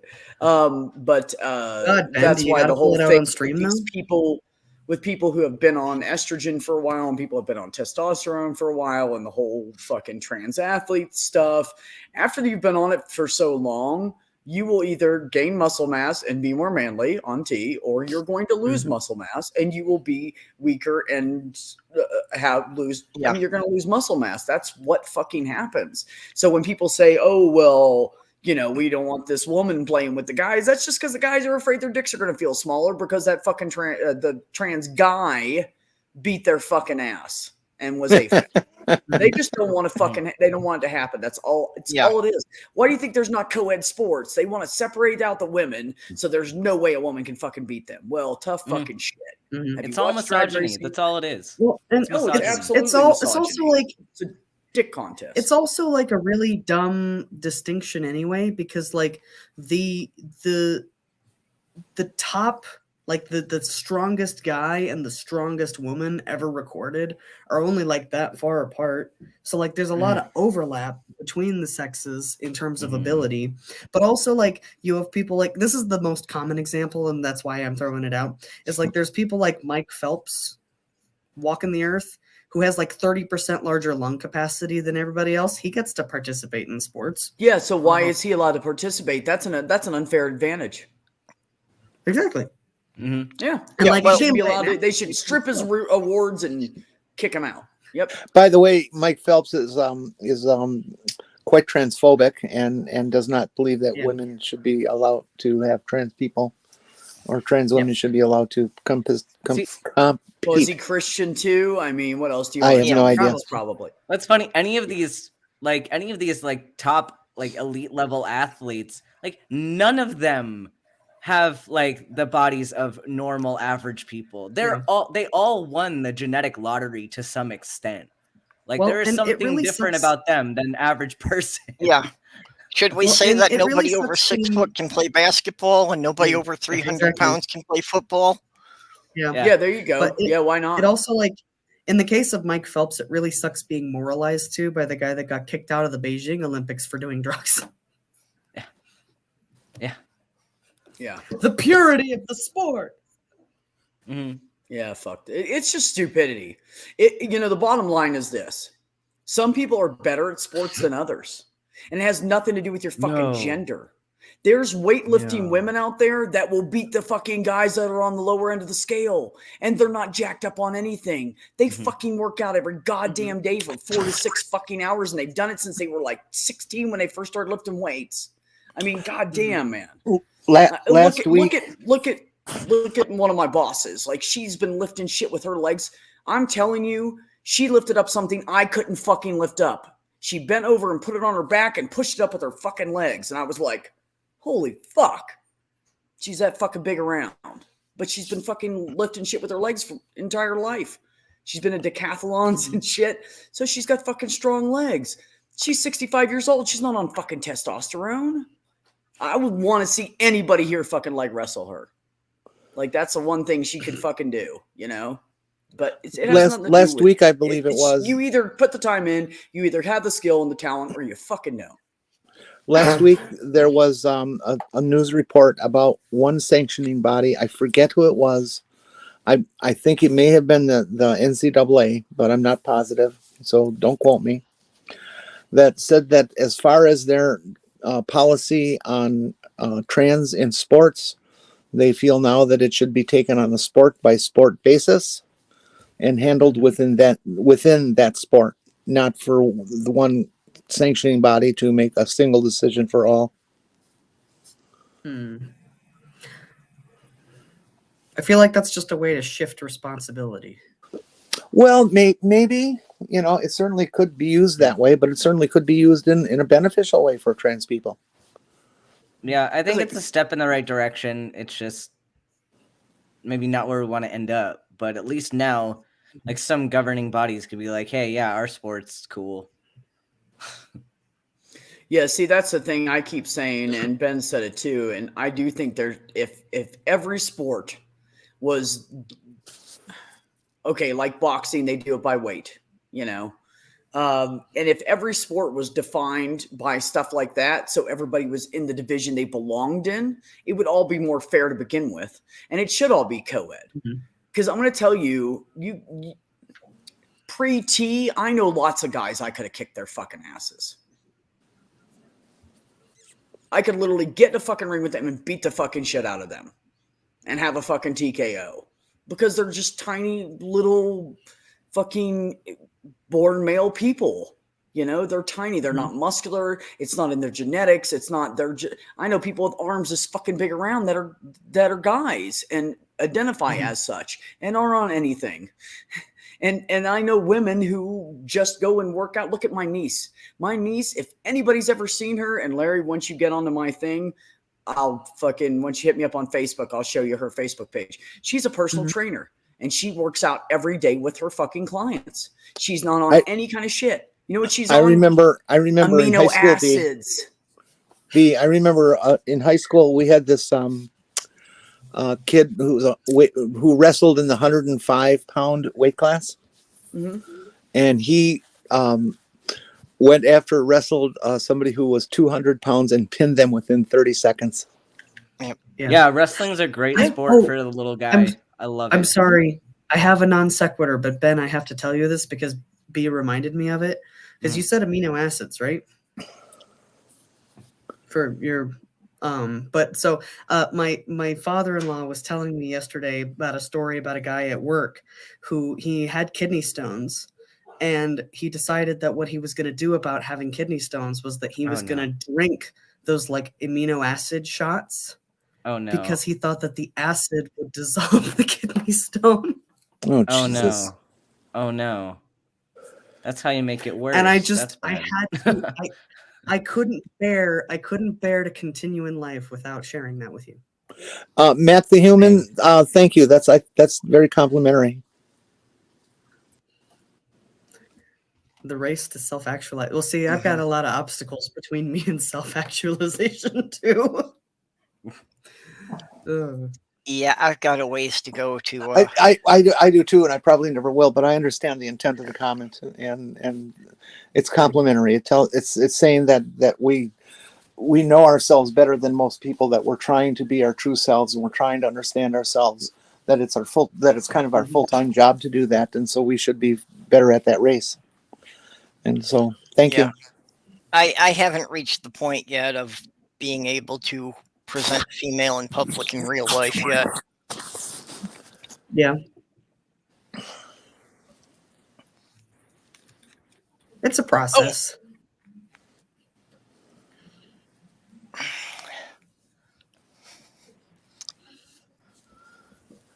I just got to the point where, like, eventually I stopped being able to pass as female, and then it all kind of just went from there. Yeah, well, having the beard would do that. Yeah. I could probably try to pass as male, but I would certainly need a powerful binder. Yeah. Actually, that's still my biggest issue is being able to get rid of the facial hair to be convincing as female. Well, because I shave in the morning and it's back by dinner time.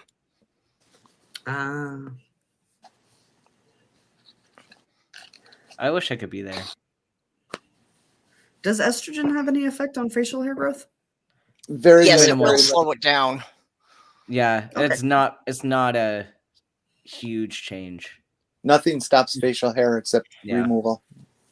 Mhm. Yep. Because I had a little bit of facial hair when I started, like before I even started hormones. It wasn't like dark enough to be noticeable from a distance, but it was there. Yeah, and that's a lot more common than people realize. Yeah, know, like everyone has like a little peach fuzz. That's normal. Yeah, well, I've known a number of women who had to shave parts of their face because it would become noticeable after a few days. Mm-hmm. And certain things like PCOS are gonna do that, and Mm-hmm. and stuff. Yep. I don't know that I could be bothered to shave every day. It is such a pain.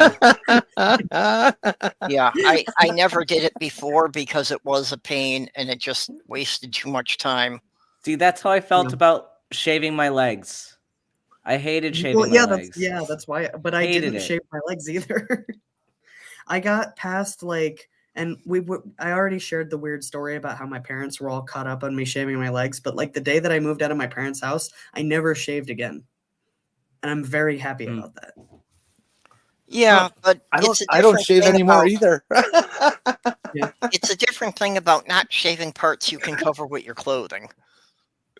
That's true. You know, the face, you're kind of stuck with it. Everybody's going to see that when you go out. Yeah. Although COVID's been good for that for people. Yeah. Yeah, COVID, the masking has really been helpful for the fact that I don't have facial hair. Yeah. Because people probably assume that I do. Unfortunately, the mask would not hide all of mine anyway. So it Ben, just runs too far down my neck. Ben, you've had no change there? It's light right now. Uh-huh. It's still growing, but What kind of texture? well, I have some dark hair. It's mostly on my upper lip though. Mm-hmm. And I'm not letting it just kind of do its thing yet because it's still very patchy, so I'm shaving it until it gets more even. Oh yeah. So for me, when my facial hair first started coming in, it came in on one side and not the other. So yeah, I had like sideburns out to here on one side and nothing on this side. But the facial hair part takes like years sometimes to really start being noticeable. Yeah. I just had my 2-year tea-anniversary last week on the 17th. Oh, congrats.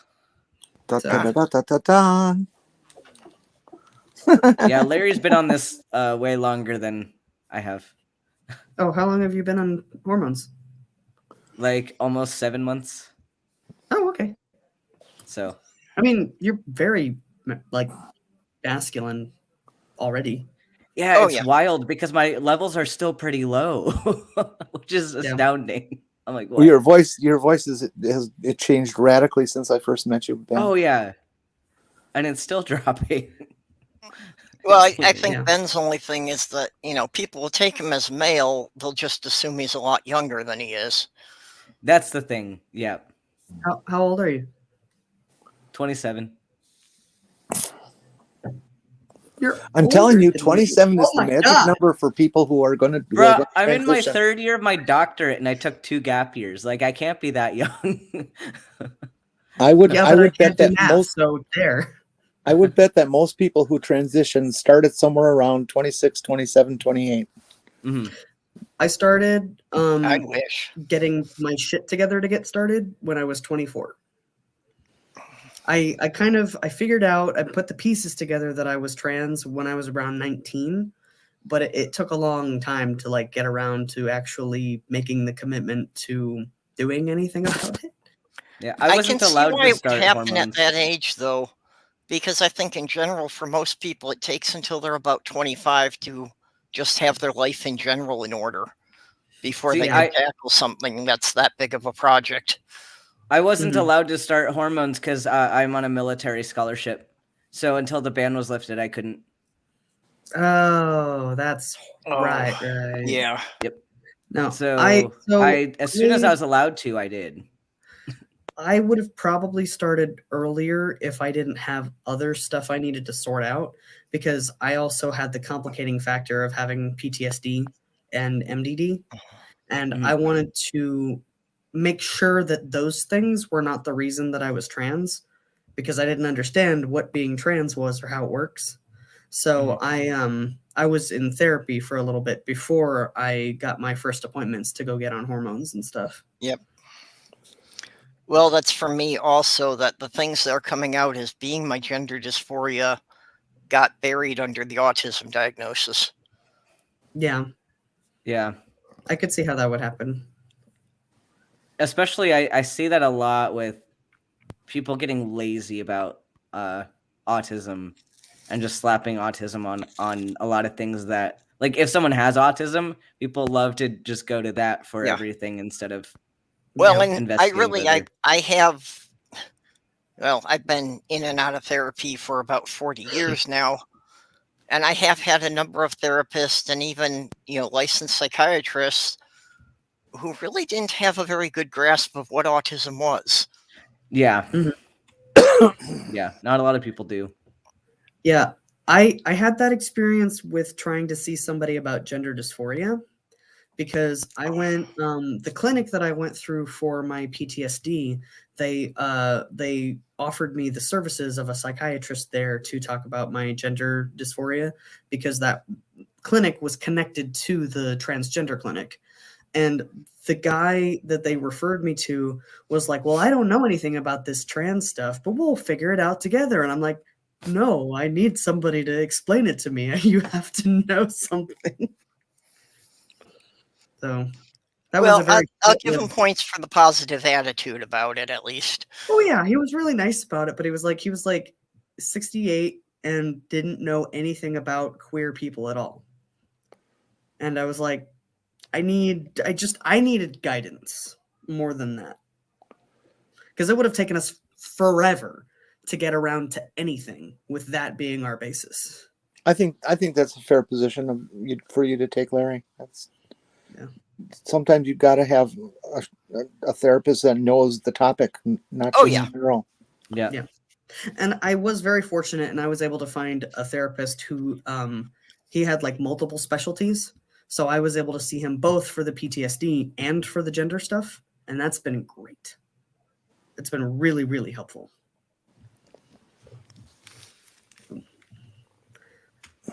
But I'm driving to Spain. Oh, from where? I started in Germany. It's a long okay. trip. Yeah. Yeah, that's not that far. Yeah, it's not terrible. It's a nice relaxing trip. It was like 20-something hours. Yeah, but you got to deal with all those French people. Yeah. And all the tolls. So many damn tolls. I made a mention in a tweet today that the therapist I'm seeing now, she's a psychologist. I'm seeing her for primary issue of major depression, and which has gone on for decades. She knew almost nothing about trans when I started seeing her, and my depression definitely has some connection to it, or is involved with it right now. But she, like I said, she didn't know much at all. But she took the time to buy 5 different books on trans and read them over the first month that I was seeing her. And so I was impressed that she took the time to want to do that. That's awesome. Pretty good. It really is. Yeah, and I bought a couple of the exact same books just to see what she learned. She's reading the right stuff.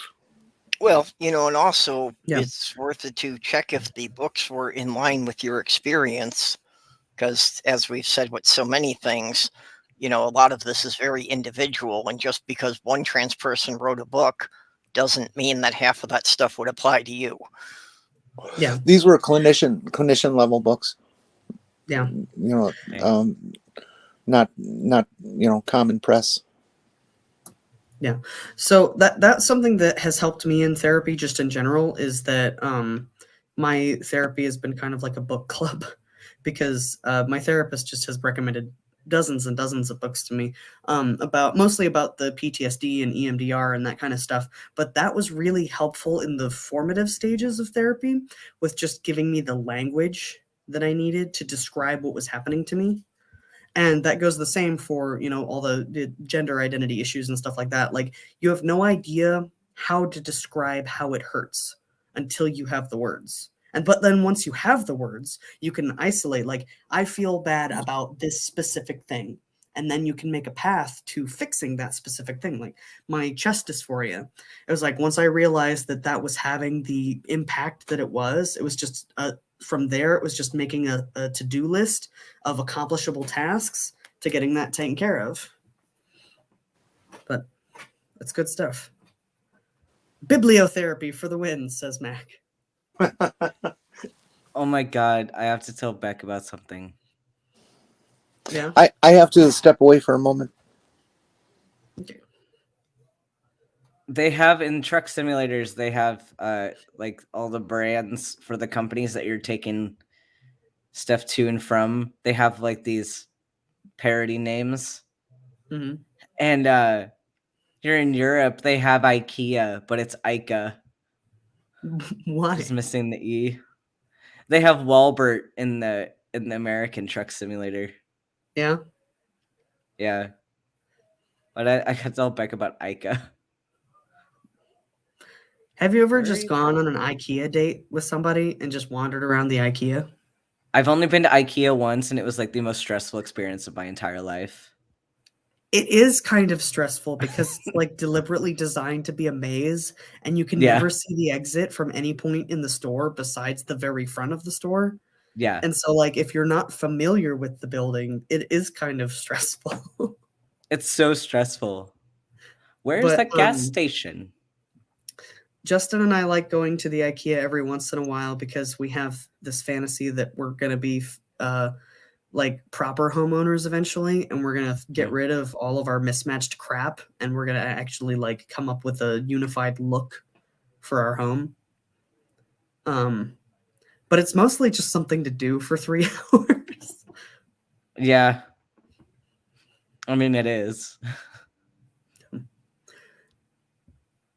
Yeah, most of my friends are currently like through the interwebs, so I don't have anyone to go on IKEA dates with. That's fair. Like, because all the med students, we're all on different rotations, so we're all on different schedules. So, like, even my friends from school, and we're all in different areas of the city or the country. So it's like, well, like, and I can imagine that like being a med student probably eats up a lot of time and just probably doesn't leave a lot of room. Yeah, I mean, it does to an extent. But I need to go to the gas station. I'm sorry it's you've probably been asked this question before, but I can't remember what specialty you're going to go into once you're all family done. Medicine. Family medicine. Yeah, I'm going to be like a one-stop shop for the LGBT community. I think that's great. Yeah, he wants to make it like a safe space. Yeah. Yeah. There's not a lot We've had big discussions about that. There's not enough trans competent primary care. Oh, no. Beck, I got to tell you something. Well, buddy. So I'm playing Truck Simulator. You know this. Yeah. You know how there's Walbert in American Truck Simulator? Yeah. They have IKEA here, but it's called ICA. But it's got like almost the same logo. Yeah. It's like almost the same logo though. It's like they got permissions from all the truck companies, but they didn't from all the manufacturing people. So they changed. I mean, they don't want to pay them probably to use it. Probably. Who would want to? That'd be expensive. I mean, with Kenworth and all the truck companies, you're promoting them. Yeah. You know. So, yeah, it's crazy shit. I've only been in IKEA a couple of times, and I don't mind kind of browsing for ideas. But, people have asked me to put together the things for them, and it's like in every instance I was thinking that, well, shit, I could have made this for you and made it a lot stronger and probably only spent half as much on the materials. Fact. Oh, yeah. You spent a lot of money on particle board. Particle board furniture is awful. Oh, yeah. The last time we were at IKEA, we were looking at beds because we actually needed a new bed frame. And we were like, let's go to the IKEA. They have shit. But then we were looking at these bed frames, and it's like, I'm 370 pounds. I can't have a cardboard bed. Oh my God, no. When I lived in New York, broken Those IKEA things will bed fall frames apart were my on 100 primary pound source of people. lumber. Oh yeah. Yeah. Yeah, Agreed, I'd man. find one that somebody had left out by the curb, about every couple of weeks I'd find one.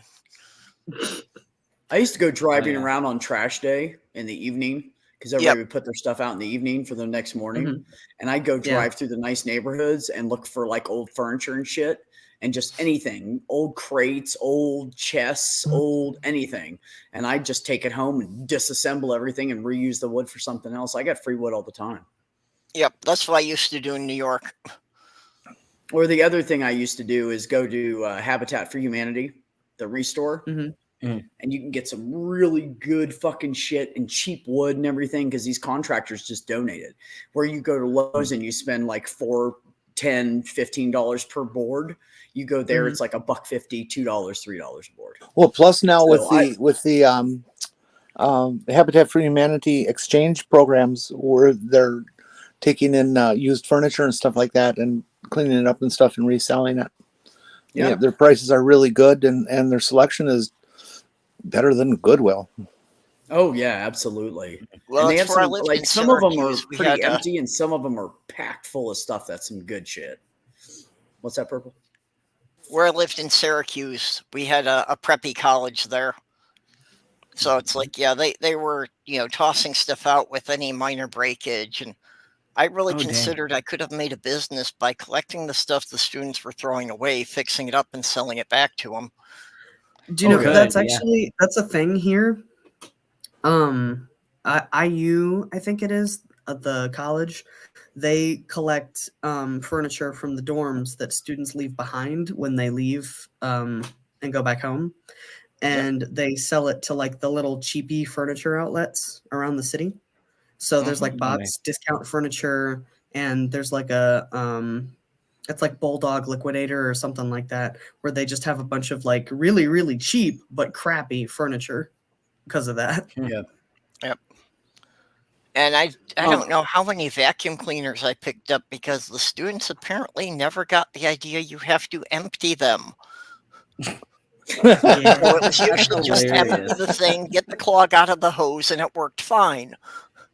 Yeah. My brother... Most of them don't even have bags anymore. You just take the bucket out and you turn it upside down and you're done.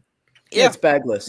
Yeah, my brother used to do maintenance for this guy that had a couple of houses that were made into apartments.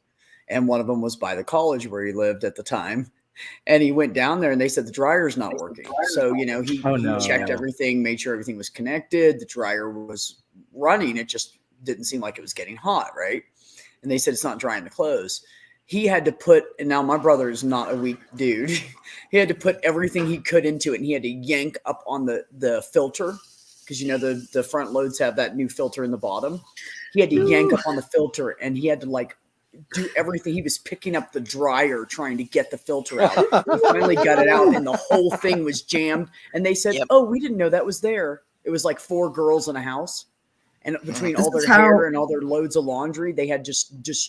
And then he cleaned out the whole thing, like blew it out and everything, got everything, and it turned right on. They were like, "Oh, we have to take that out and empty it." They didn't have a fucking clue. One of the most common causes of house fires is dryer lint built up in the ducts.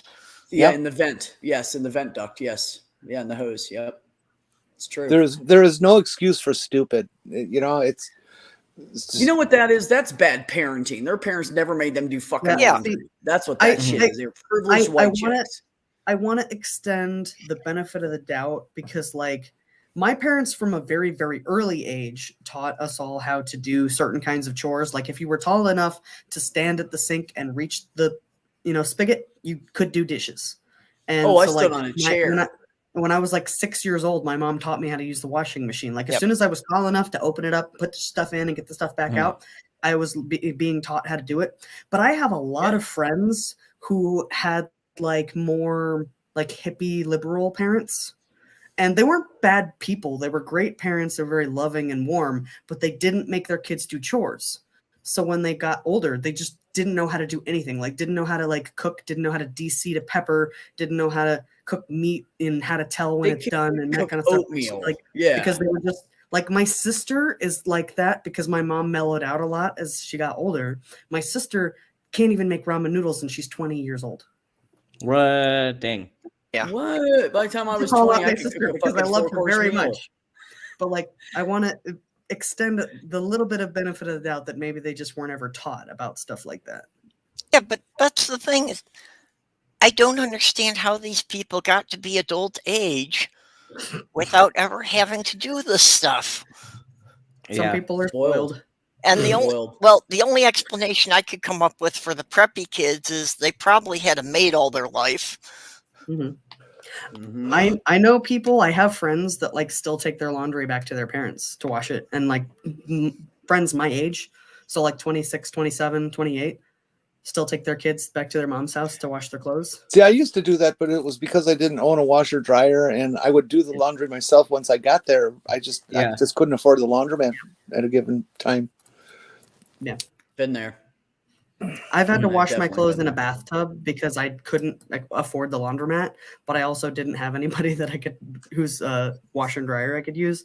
So me and my husband, when we lived at the apartments over on 46th Street, the one shared washing machine in the unit never worked. So I would wash the clothes in the bathtub, wring them out by hand, and then hang them up on hangers. Been there too. Yeah, I actually have a redneck washing machine and drying lines in my shower. The redneck washing machine is basically a 5-gallon bucket with a plunger in it. Because, well, for the last 2 years, it's like I've been living in my pajamas. I barely have any clothes to wash. So to wash out my pajamas once a week, that's really all I need at this point. Yeah. You're saving a lot of water, probably. Well, I don't really feel like paying, $3 a load for the washers when that's all I've got. Yeah. Yeah, that's fair. Wow. This dude's going really slow. We've done that, Dave, where we found like tools that have been put out for the trash or put out for, garbage disposal or, for sold for like $10 and they say it doesn't work. And then you find like one little clog in it and then it's totally fine. I bought a 1960s something, or maybe 1970s. I don't know. It's old as fuck, but it's Skill Saw brand saw. And this fucking thing, they were like, oh, it doesn't work right. They sold it to me for like $10. And my ex's dad took it all apart, cleaned everything, cleaned all the brushes, and fixed the cord. And it was just the cord. The cord had a nick in it where someone had like cut it or something. And it was just barely nicked the actual wire inside, so it shorted out. It just wouldn't work because there wasn't a continuous circuit. So he did that, and I had a fucking like $80 saw, and it's still my favorite one. It's one of the first like 6.5-inch small saws they ever made. And so, like I said, I don't know how old it is, but it's old. It's heavy, but man, it's small and it fits in my hand perfect, and I fucking love it. It's the best saw in the world. Yeah, I've had a couple saws like that people said they didn't have any power left. And it was like, yeah, I just had to replace the commutator brushes, which on most of those saws, all you had to do was turn one screw to remove that. Yep. Yep. Yeah, most of it's pretty simple. Once you take the housing off, it's just simple shit. I mean, I don't know anything about building them, but I could probably fix one if I really needed to. Yeah. He just liked doing it, so I let him play with it. I can't fix anything like that. I just have other people do it for me. Oh, whatever. Well, I could just build a BMW from scratch. Shut up, Jenny. I'm a person that has existed in poverty for basically my entire life. So me and Justin, we're like the champions of like, well, I'll YouTube this and see if I can do it myself. And like, absolutely. We've learned a lot about like doing minor repairs to cars and like how to replace spark plugs, and we replaced the alternator in the Jeep back when we had the Jeep, and like a lot of there's so much information everywhere about how to do every conceivable thing that like you don't like if you're willing and able to put in a little bit of extra effort, you can do so much stuff yourself without having to pay other people to do it. Yeah. Oh yeah. Well, for me, it's been a necessity just because I've been poor all my life. I haven't been able to pay someone else to do this stuff. Yeah. Yep. That's what got me into the car business. Is I couldn't afford to fix my car when I was in college, and my friend who had the shop just said, "Well, you pretty much look big enough to do it yourself." So gave me some books and sent a couple of basic tools and set me outside on his driveway and said, "You fix it then." Okay. And you said, okay, you learned that shit, didn't you? Yeah. Necessity. Yeah. Yeah. Replaced him in about 2 years. That's like I have this weird skill where I can take weird shit out of a house. Like if you have just weird random food, you don't know what to do with it and you're fucking poor, and I can make it into a fucking edible dish every time. I don't give a fuck what it I mean, minus like anchovies and lima beans because I won't eat that shit. But that's why I hate that. I have a great use for anchovies if you don't like anchovies. Yeah, I do too. It's to trap the neighborhood cats. That's what it's for. It's fucking nasty. Well, no, I'm sorry. I mean, but like actual food that you would cook and then like. But anchovies are actually a traditional ingredient in a lot of red pasta sauces. It's true. So you take when you're doing the stage where you're frying your onions and garlic, you basically mush up the anchovy into a paste. And then when you add your tomato paste to start your sauce, you add that in at that time. And it doesn't taste, you cannot taste anchovies in the end dish.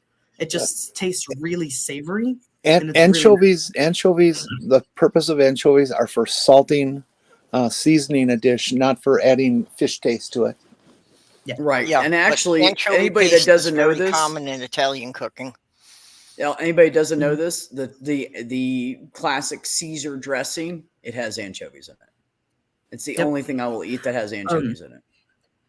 That's also something where we've done when we've made like burgers, and when you're preparing your burgers and putting all your seasoning and stuff, don't add any salt because the anchovies are really salty. But put your anchovies and your dried onion and your pepper and whatever else you're going to put in there, and then mash it up all together. It doesn't taste fishy, but it tastes really, really savory and nice. Yeah, because the saltiness brings out the flavor. Yeah.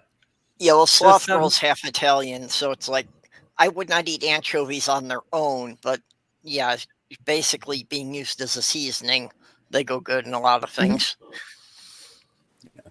What's up, Ben? So there's a company in this game called Dom Depot, and I am dying. I actually saw a truck on the road that said, what was it called? It was called something Depot, and it was totally Home Depot. Oh, yeah, there's one that's like Home Depot in an American Truck Simulator. Yes. This one, the fact that it says Dom Depot, I'm just like, no subs allowed. That makes me wonder how much it costs to rent a Dom. I need this information. Right. How much money do you have?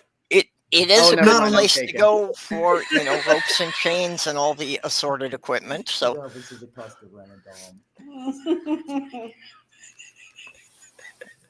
there's actually a lot of like there's a place here.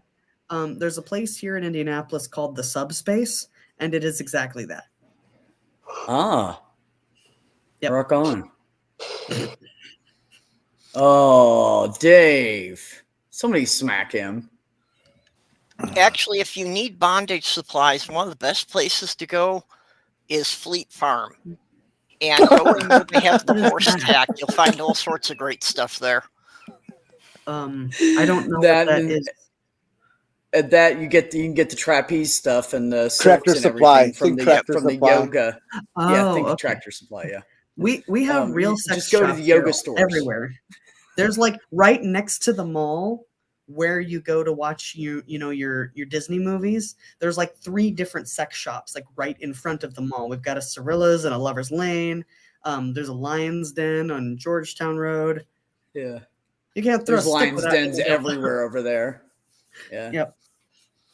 You could get actually, anything. Dave, I know where there was a Home Depot that actually had a Subway in the entrance. Oh, that's wrong. Oh, well, for Jenny, like 10 years ago, all of the Home Depots would always have some kind of food concession in that entryway. It's usually just like a hot dog stand or something simple, but There's always well, been, you get those contractors going through there. They're going to buy whatever the freaking serve them just because it's convenient. Yeah. For some reason, at the Walmarts here, like all of the really big Walmarts have a Subway inside. Yep. Yeah.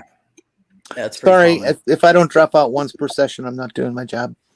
Thank you, Jenny, because we were concerned that you haven't dropped yet, so we're glad you came back. Jenny is a professional dropout. But we're very, very glad that you came back. That's the important part. Absolutely. Always. Yeah, but now I got to go again because we're at 2 hours now. No. Has it been that long? Well, yeah, All Creatures Great and Small's coming on. I'm not going to miss that. Tomorrow's my last day on psychiatry. I took because my attending's gonna be gone for. My attending's gonna be gone for the rest of the week after tomorrow. So I got my test on Friday, but yeah, so I'm done tomorrow. So you're gonna study free for time the rest of the week. Yeah. Well, what time am I done tomorrow? Wednesday night and Thursday. I'm sorry. I apparently took up half of our time talking about dick surgery. No, it was very valuable. I learned very stuff. interesting. Yeah. Every time I talk to you and Ben about it, I learn something new. So it's interesting to me. We do have to work on the transplant idea, though, because there's some of us who have them and don't want them. Yeah, and I would happily give my uterus in exchange. So. We're just going to trade. Exchange program. What we need is advanced stem cell research so that I can take a gender-bent clone of my own tissue, graft my own dick onto myself, and that way I don't have to have like immune suppressant drugs and shit. They actually have been working on that, about how to clone replacement organs from someone's own tissues. Yes. Mm-hmm. Now, if you have some kind of genetic condition... Oh, sorry, go ahead.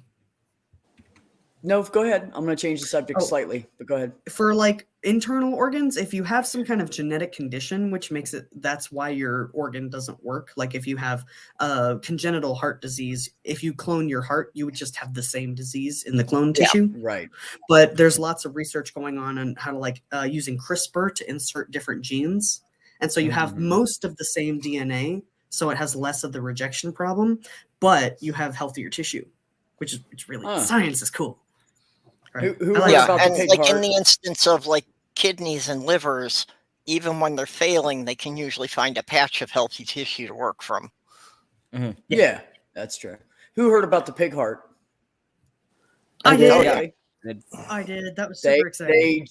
They just transplanted a pig heart into a human. Hey, maybe they could transplant penises, big penises. I mean, I'm not even really that picky about it. I'll take a medium-sized one. I just don't want a thumb. A lot of transplant research does come from porcine samples. So, like, if there are notable advancements in that field, it's going to come from using pigs as the test specimen. Well, we've been transplanting pork heart valves for ages now. Long time. Yeah. And making calamari out of their rectums. And people wonder why I don't eat calamari. I try to consider myself a sophisticated person, but I'm just not sophisticated enough to eat pig anus. No, I'm not either. But they also are oxygenating pigs through their anuses too. So that's an interesting medical thing they're doing now. They're what? Yeah. Well, they're experimenting with it. Yeah, they're experimenting with it. Yeah. Oxygenating people through their anuses. Absolutely.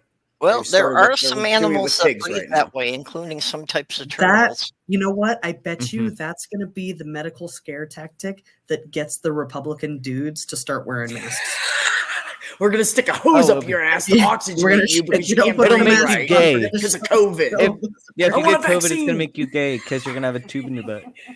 It's going to make you gay and you're going to have a fucking air hose up your ass. It's already a fact that every Republican cis male Republican out there has somebody in their life that pegs them at least once a month. Ollie. Prove me wrong. I think anybody that has a prostate should experiment with pegging at least a couple of times. I mean, at least allow a finger or something. I'm just saying. Yeah. Wow, just the tip. No.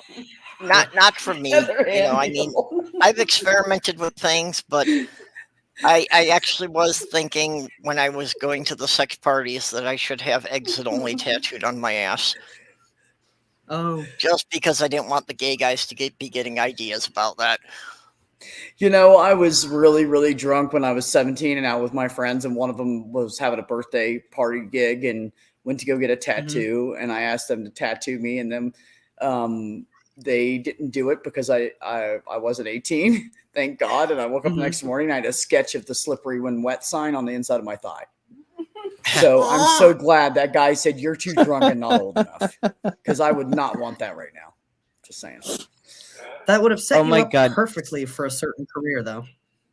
You know, I would recommend that for anyone who thinks they want to get a tattoo, to have somebody sketch it on with a Sharpie marker, so you have to wear it around for a month or so, and, you know, that'll help you decide if you're ready for this to be permanent. Yeah, really. Okay, I need to say something about stool really quick. Oh, no. The person or the item, the substance? The person. Okay, so I got Stool into Truck Simulator, right? So he's been playing this game, and then so it shows a picture of his new European truck, which is a very nice looking truck. But then he says, "Delivering peas, my dream job," and then he put on his license plate, on the dash, it says Peepus Hall. And then he says in all caps, "I am not addicted to pickle trucking." It's such a big deal, though. It's just like he's delivering peas in the Peepus Hall. He's so ridiculous. I don't know what to do with this man anymore. Can you play those games online and co-drive with somebody? Yeah, you could do convoys. Well, you can't get in the same truck together, but you can drive in a convoy, everybody, and you can see each other and everything. And there's also a lag, and if you drive with Bolt, he will clip you and flip you. He's done it to me twice now. Yeah. He has hit me twice and flipped my truck and cost me like $58,000 worth of damage. I think we've been witness to this at least once. Yeah, and that's why he's like, "Let's convoy." I'm like, "No, bro." Well, then I think you guys got to gang up on Bolt and really wipe them out a few times. Oh my God! But that damages our trucks too, and Bolt has the money for it. We don't. See, I'm studying for my driver's test right now, so I'm taking inspiration. Because don't watch us drive truck. You won't pass the test. Don't drive like catnip. The general reaction to me telling people that I'm studying for my driver's test has been, "God help half a city block," because I have no depth perception. Ooh, that's scary. That's lovely. What do you mean you have no depth perception? I have issues with telling how far objects actually are from me, especially when. So I have to ask you, how many times have you been smacked in the face with a dick by accident? No, by accident. Yeah, I don't want to know the on purposes. Oh, I mean. Oh, I thought that was 3 more feet away.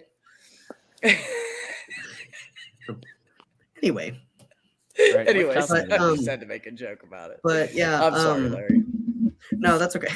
So I've got pretty much everything for the written test down, because most of the street signs have what they are written on the sign. So if you fail the sign test, that's just ridiculous.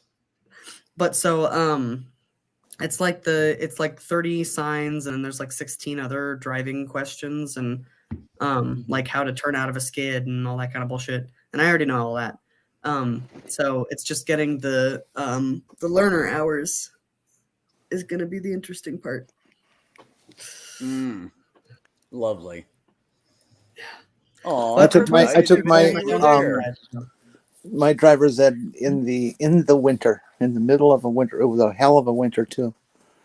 And so it was pretty scary getting behind the wheel that first time in a half a foot of snow. Well, you know what my mother did with us the winter before we each turned 16. We all were born between February and June. She would take us out to this big empty parking lot. It used to be, I don't know if anybody remembers it, Hill's department store. And it was up on a hill. So we thought it was funny because we lived in West Virginia at the time.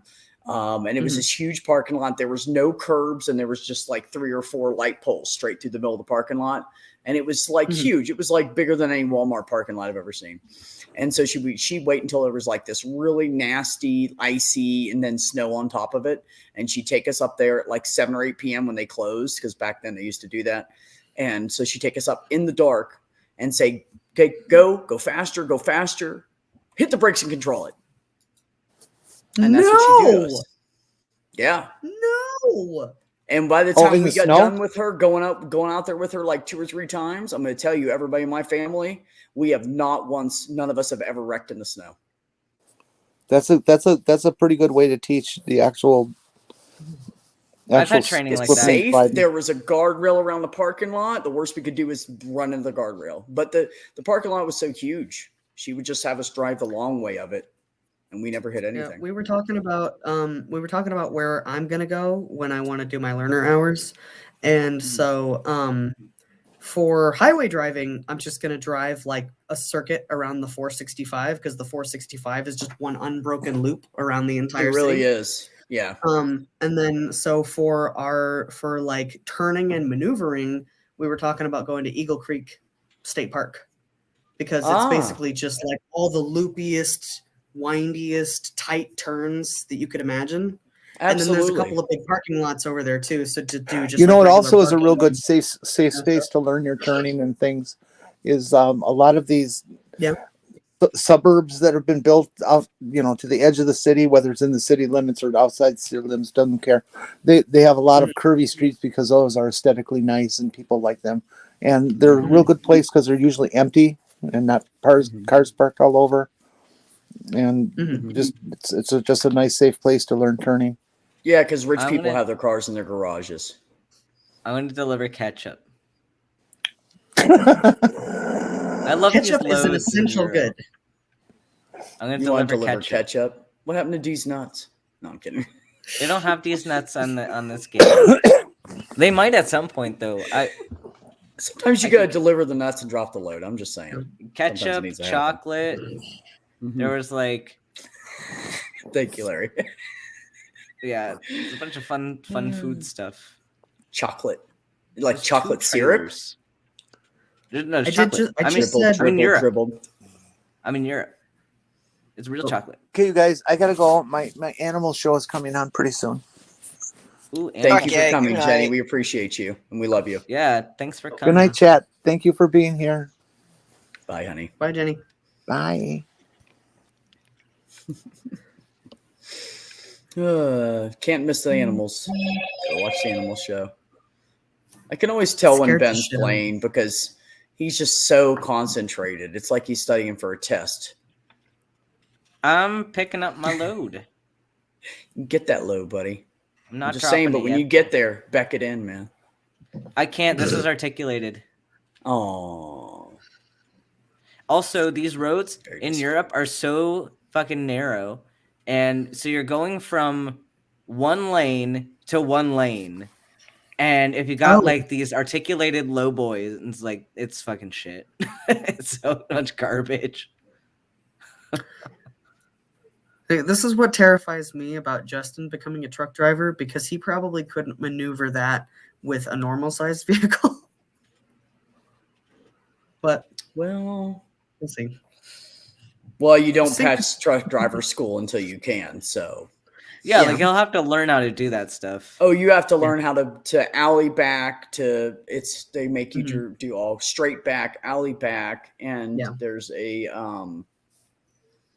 you have to drive around the corner and they have it marked off. There's like a cone where the corner would be, and they have lines on the side around the cone. And there's like 4 or 5 lines or 3 or 4 lines, and you have to be within 3 lines or less of the turn, or you don't pass the test. There's all kinds of shit to it.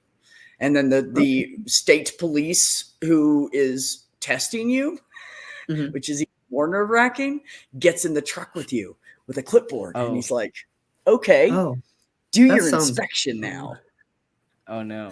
So you have 128 100, at least when I was in, I think it was 128 or 118 point inspection, something like that. I know it was 1 something 8. inspection, and you have to know all of it. I'm going to check my blah, blah, blah. I'm going to check my blah, blah, blah. I got to check my blah, blah, blah. I got to check my belt, make sure it's not more than 3/4 inch loose. I'm going to check my brake adjusters and make sure that they're not out more than 3/4 of an inch. Like, I still remember half that shit. But there's actually videos online that you can. So back when I was a truck driving school, the instructor had this guy, and he said, look, I can't learn by reading this. Is there any way you guys can do a video for me? I know it's asking a lot. And they were like, sure. So him and his wife went out with an old fucking video camera, because it was back in the day, and they made this VCR videotape of him doing the inspection. And they gave us the paperwork. They were like, study this. And then the next day I was like, I'm never going to remember this shit. And they were like, look, I'm going to let you guys watch this video now that you studied it. They put that video on, and we went outside after the video, and they said, who wants to try it first? And I went, I'll try it, because I saw that shit. I knew I had it in my head. Yeah. I did it the first time. I missed 8 things.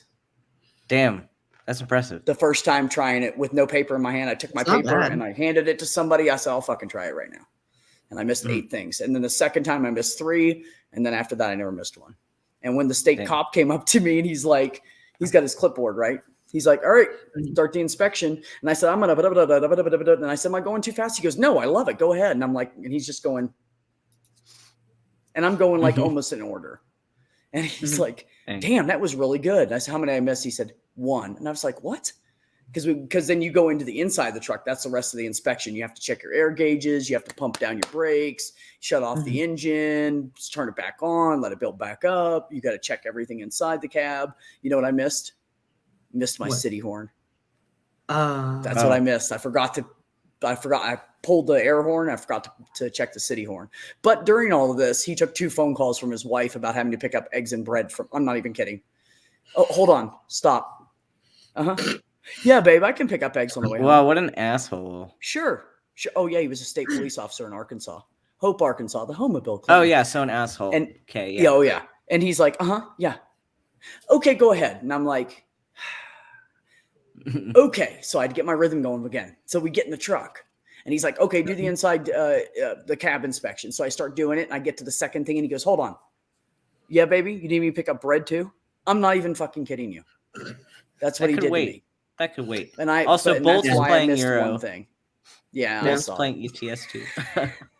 I saw it. Yeah, but no, it was tough. And then they take you out on the road, and you got this cop watching every fucking thing you do. Yeah. And so I didn't stop fully at the railroad.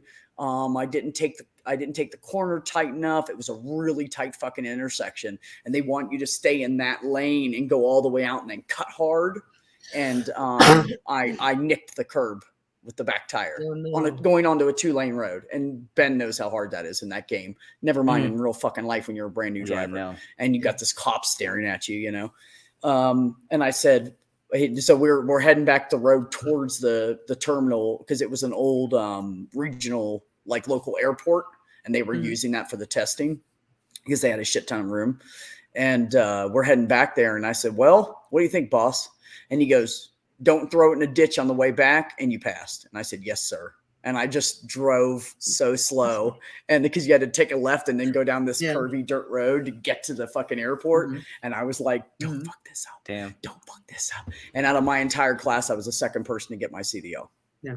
And the other guy had some tractor trailer experience. He's the only one that got it before I did. You know, it'd be fun. I want to like be in a room with Beck reacting to ice road truckers. Oh, I've already seen a whole bunch of it. They used to show that on TV all the time. Yeah, but I want to listen to what you have to say about it. Yeah. Like, so, dude, I would never fucking do it. You do one little thing. Oh no, it's wrong. Dangerous. It would kill you. Oh, it's so you can hit the gas too fast, you hit the brake too fast, you swerve too fast, the ice underneath of you will break and you are fucking dead. Yeah. And I don't care if it pays $100,000 a year. It's not fucking worth it. Yeah. Nope. So the only other thing for this new job that I have to worry about, besides getting my driver's license eventually, is I have to learn table etiquette. Yep. Oh, that's easy. That makes sense. YouTube it. I am not a refined person at all, but that was the only thing that she brought up during the interview. That was like the only thing we really need you to learn, because most of it is just like you find shit in the warehouse and then you put it in a truck and take it out to the event and then put it where it goes. and everything's out on like charts and shit. But so she's like, you have to learn proper table setting for specific occasions. So like a wedding is not the same as like a political event, is not the same as like a christening. Like, and there's just very slight differences between those things. To the left. You got it. And apparently there's a difference between a red wine glass and a white wine glass. And I'm supposed to know how to. You got it. It's actually like you're smart. Larry, you're smart. Just YouTube it. I'm telling you, it's on YouTube somewhere. I'm sure that I'll get it. It's just really, really weird because like most of my family on my mom's side is like waspy, upper middle class white people who totally know all that shit. But like when it got to me and like my siblings' generation, nobody taught us any of that shit. And it's like, it's coming back to haunt me. Damn it, Mom. If you just would have carried on that torturous tradition. Oh, God. It's true. But if you're serving people, you always walk to the left of the person. You never serve on the right. But so that's actually the best part. The best part is I don't have to do any serving. The best part is I don't have to do any serving or bussing. I just bring the tables and chairs and crystal and forks and shit. I set it up and then I get to leave. Oh, nice. Oh, cool. Yeah. Oh, that's great. And then Heather said she will totally feed you. She'll make you a lot of food. I want Heather to feed me.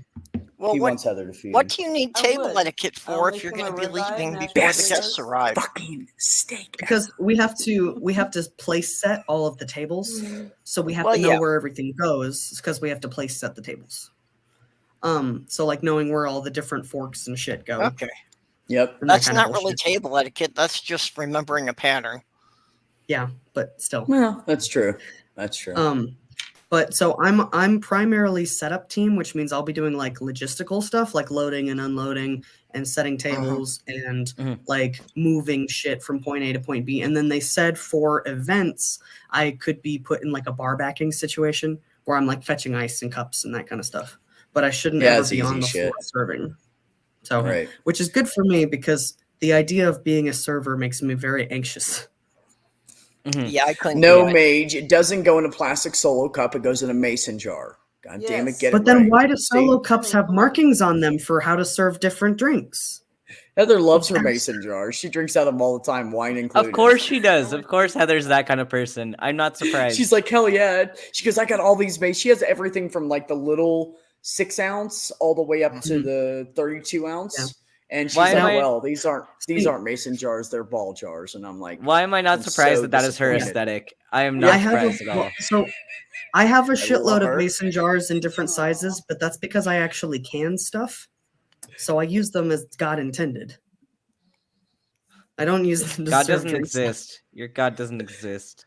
There is a God of mason jars and how they're meant to be used. The God of mason jars. Yeah, it's called she is my sister. American Duck Hunters. Yeah. Your sister that lives in Wisconsin. Yeah. You should drink out of mason jars. They're great. Jars every day. Oh, okay. And by the way, if you why do you drink out of mason jars instead of glasses? But see, if you knock over a regular glass, it's probably going to break. You knock over a mason jar, you might chip your floor. That bitch is going to be fucking. I have broken ball jars before.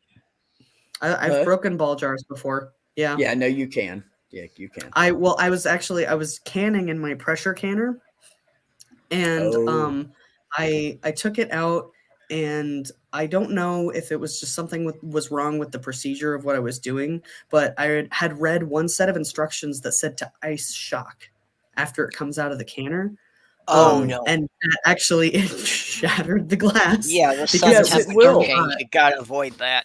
Yeah. Yeah. No, so you need to let that shit sit in there and cool, and then that's the downside of that's the downside of learning stuff from the internet. Sometimes the internet lies because they think it's funny when you fuck up. Yeah. Yeah.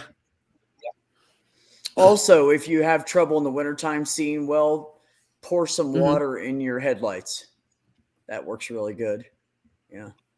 And if it's really, really cold out, take scalding hot boiling water and toss it on your windshield. It'll be okay. No, all I got to do is I got to go to the automotive store and get blinker fluid, and then I'll be fine.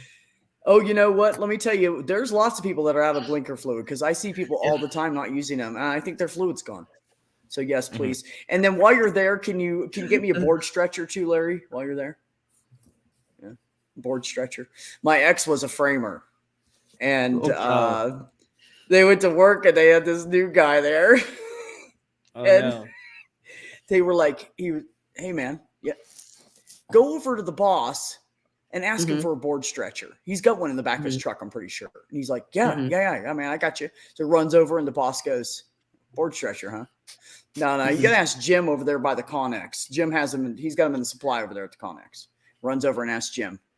"Oh, no, man. Fred borrowed that off of me like 2 days ago. He's upstairs in the second floor. Go find him. He's got the board stretcher." Yeah. And they had this boy run around to everybody. And then he came back and he said, "I can't find it. Nobody has it." And then the whole crew just busted up laughing. He was like, "Does that exist?" I remember when I got started at FedEx, I had like a Hayes the new guy moment. But this was like 2 weeks after I started testosterone, so like nobody at work knew I was trans really. But we were loading canisters to put on the 747. And one of the things that had to go into the HAZ container was a uranium canister. And uranium canisters are like 150 pounds, but they're only like this big. Oh, wow. They're really, really fucking heavy and dense. Thick, yeah. But they don't look like much. Yeah, it's probably a lead cylinder that's been hollowed out. Yeah. Yeah, that's basically what they are, is they're lead containers because it's active nuclear material. But so the line lead for that line was like, "Hey Larry, come pick this up and put it in the can." And so I walked over and I picked it up and I put it in the can. And they were all just standing there like, because I didn't look like much. I didn't look like I had done like stock and truck before, so I was a little bit muscular before I got to FedEx. But they were just like, it was great. That's so funny. And then he just kind of like shooed me away. He's like, "All right, well, go back to that other can." I like this one. This one's great. Can you run down to storage and get me some more ice mix for the automatic ice machine? Ice mix. See, the thing is, I'm super like when I get to, especially when I'm in a working situation, I am like terminally helpful, and I get really enthused and excited about the idea of being helpful. And so like I've been the victim of a bunch of these because I just like I don't even think about what's being asked of me. It's just like, okay, let's go. Yeah. All you need is a little affirmation. You're instantly gullible. I get it. Yeah. I get it. You're doing a good job. Now go get me a board stretcher. All right. Yeah. Boss. Speaking of affirmation, I was telling my brother, I said, every time I start a new job, including the one I have now, I said, look, this is all I need. Once or twice a week, just tell me I'm doing a great job and I will bust my ass and do anything for you. And he said, so you're telling people how to manipulate you at work? And I said, yes, I am. I said, but it works. We're all happy. They get the job done. I feel good about myself. It's a win-win. Yeah. So, we all need affirmation. Don't be afraid to admit it. We all need a little affirmation. I mean, think Ben, when you were busting your ass on rotation and that one attending said to you, you're going to be a fucking amazing doctor. Oh yeah, I bust my ass for him. Yeah. Fuck, wouldn't you? I bust my ass. Hell yeah, you would. Fuck yeah, you would. Yeah. I've been chronically sleep deprived most of my life and usually functioning in what I call zombie mode. Mm-hmm. And on virtually every job I've been on, they tell me what a good worker I am. And I'm just thinking, seriously, I'm working at half my capacity. Your standards are pretty fucking low. How bad are the other ones, Purple? It's not that their standards are low. It's just what they're like. What are you expecting of people doing this job? Right. Now, see, like you're literally paying people to like be slackers. Like, yeah. Well, that's typical construction work. One of the reasons I ended up in the situation that I was in is when I went to work at FedEx, I went to fucking work. And I would literally not leave the line until every package was up off of it. And that would mean that I would be staying past the time that I was supposed to be there almost every day. And then when I had gaps on my line where there wasn't as much stuff coming down, I would turn around, work on the parallel line and do the other flight's freight while I was waiting for there to be another spike. Yeah, because you on have a my side. conscience and you know And you so, have time like, and you know you I could get more constantly- work done. And you I can had, help like, your 5 teammates. Yeah. Yeah, I had like 5 other managers that were all in this big department that were like, anytime you want to come work on my line, just come right on over. You don't need to ask permission. Here's our code to put on your time card. And so like I never wanted for hours the entire time that I worked there, because as long as you like, if I was there, I had something in my hands. And if I didn't have something in my hand, I was looking for something to have in my hands. That's how I'm at work. I go out for a cigarette. Yeah. And I'll walk, and I'll maybe 2-3 times, maybe. We don't even take lunch. Like, we eat at our desk. We're just too busy. Mm-hmm. So maybe 2 to 3 times a day, I'll go out for like 3 minutes, and I smoke like half a cigarette, and I put it out, and I throw it away, and I fucking run back inside because I feel guilty that I'm out there. Like, I could be working right now. There's shit I need to do. Yeah. So I feel bad. So I will run back inside and then once in a while, like once or twice a week, I'll smoke an entire cigarette. And then I'm like, oh, fuck, I shouldn't have done that. I could have used that 2 or 3 minutes to do this. Yeah, I feel guilty about it. It's ridiculous. But that's just how I am. I have such a work ethic. I don't know how to not work. Like people that stand around and fart around all day. First of all, you're a fucking sack of shit. Second of all, your day feels twice as long as mine. Yeah, third of all, I earned my fucking money. What did you do, lazy fuck? So I don't have time for that shit. But I don't care if it's a shitty paycheck. I still want to earn it. Yeah. But also, if there are any kids in chat who haven't learned this lesson already, like I literally broke my body in a way that I'm still recovering from because of that. So also set good boundaries where you're not going to hurt yourself, because the people that want stuff from you don't have any. You have to set those boundaries so that you don't get hurt. Yep. But self-preservation. Nobody's going to take care of number one like number one. Unless you're dating Heather. Cottage cheese. No, I actually... Chicken meat? Huh? Chicken meat? Chicken meat, cottage cheese. No. Garlic. Oh. Dude, you got to do the cottage cheese. It's white. It's never mind. It's just white, take the cottage cheese. White and curdled. That's going to France, though. I'm trying to... Gonna drop my cheese, man. We're importing cheese to France?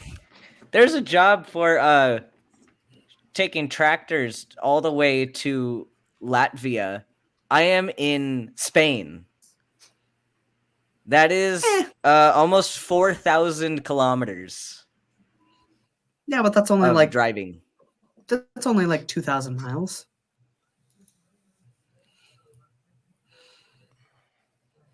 Yeah, it's ridiculous. But no, one of my favorite things about working at FedEx though was that people have this idea that people have this idea about the treatment of organs in transit that is completely false. People think because of movies that like you put the liver in a cooler and then somebody takes it on a helicopter and then delivers it to the rooftop of the hospital and they're just running and panicking and all this kind of thing. And this isn't really a thing that happens because I would ship on commercial airliners lungs and kidneys and hearts and like all kinds of shit all the time. And it was always really, really funny having somebody like starting on the line, not knowing about the job, and they get a container that says human tissue for transplant and have them freak the fuck out. It's like, like they don't have a helicopter for every single organ that needs to be transplanted across the entire country. I would blow you right now if I could. I'm sorry. What? This is a family-friendly Christian stream. Okay, so we both play this. Everybody play Wordscapes on their phone. Does anybody ever play that? So I play it, and when we got together, she was like, I love playing that game, right? Well, I've done like crossword puzzles, and I used to play Scrabble with my extremely brilliant mother, and I know all these different words. And so she'll get stuck, and she's like, I'm so frustrated. I can't get past this level. I can't get the last word. So I'll look at it, and the second or third word I pick, it's usually the right one, maybe sometimes fourth one. And so I got her past that level. Everybody heard you say that. Oh, sorry, guys. We're not sorry. It's fine. You're going to get totally fucking embarrassed. Sorry. I'll be back. Oh, so Ben, I've got there was like a flea market event happening at the fairgrounds a couple weekends ago, and Justin and I got that chair that you're sitting in right now. Mm-hmm. We got a couple of those, but the caveat, they were only $30 each, which is really, really cheap for that kind of chair. But the caveat is they were both missing like half the pieces. Oh no. And so we did the folly of convincing ourselves that, oh, we'll just Google the number on it and we'll order all the other pieces and it'll be fine. Oh no. My goodness. But so that's currently sitting in my storage unit. So oh nice. Remains to be seen. Okay, now that I got the level of heat down on my face, I'm back. Wow. Yeah, I should probably head out kind of soon though. It's been 2.5 hours. Yeah, I'm done and I'm sorry. By the way, I'm sorry I've been stepping out so much tonight, but we have a lot going on with work and business stuff. And Heather had her tooth pulled on Friday and she's still sore. And yeah, so she's tired. So I'm gonna head off here in a minute. Yeah, and I'm hungry. So does anybody have all the food talk. Ben's hungry. Does anybody have any words of wisdom for the chat before we go? I'm hungry. Okay. That's my words of wisdom. Ben's words of wisdom. I'm hungry. What about you, Larry? My words of wisdom are wear the uniform of the place you're trying to get hired at when you go to your interview, because apparently that fucking works.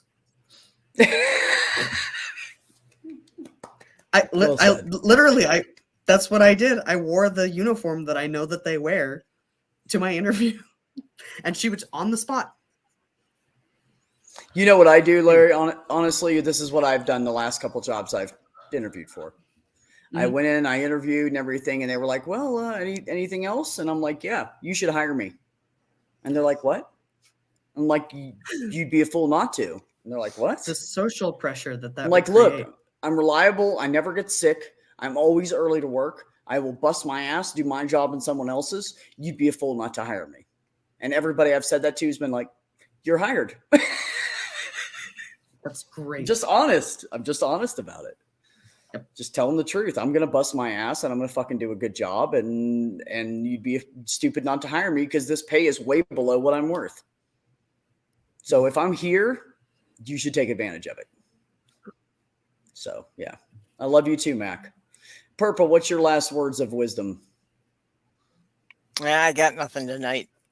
Really? Are you always hungry? Have some smart ass. Come on. Are you also hungry? No, unfortunately, this is the time of night I start to fade off, although in another half hour I'll be wide awake again and won't be able to fall asleep until 8 o'clock in the morning now. Good. I wouldn't want you to change your pattern, Purple. It fucked up and lack of sleep. That's pretty much you. I will say one thing. Remember, everybody, above everything else, don't eat yellow snow. Yeah, that's what I have to say. Yes, that is an important thing. Yes, it is very important to do that. And I will tell you, the first time I write my name in the snow, I'll make sure to take a picture and I'll send it to all of you. Yes. Yes. I was prepping myself. Go ahead.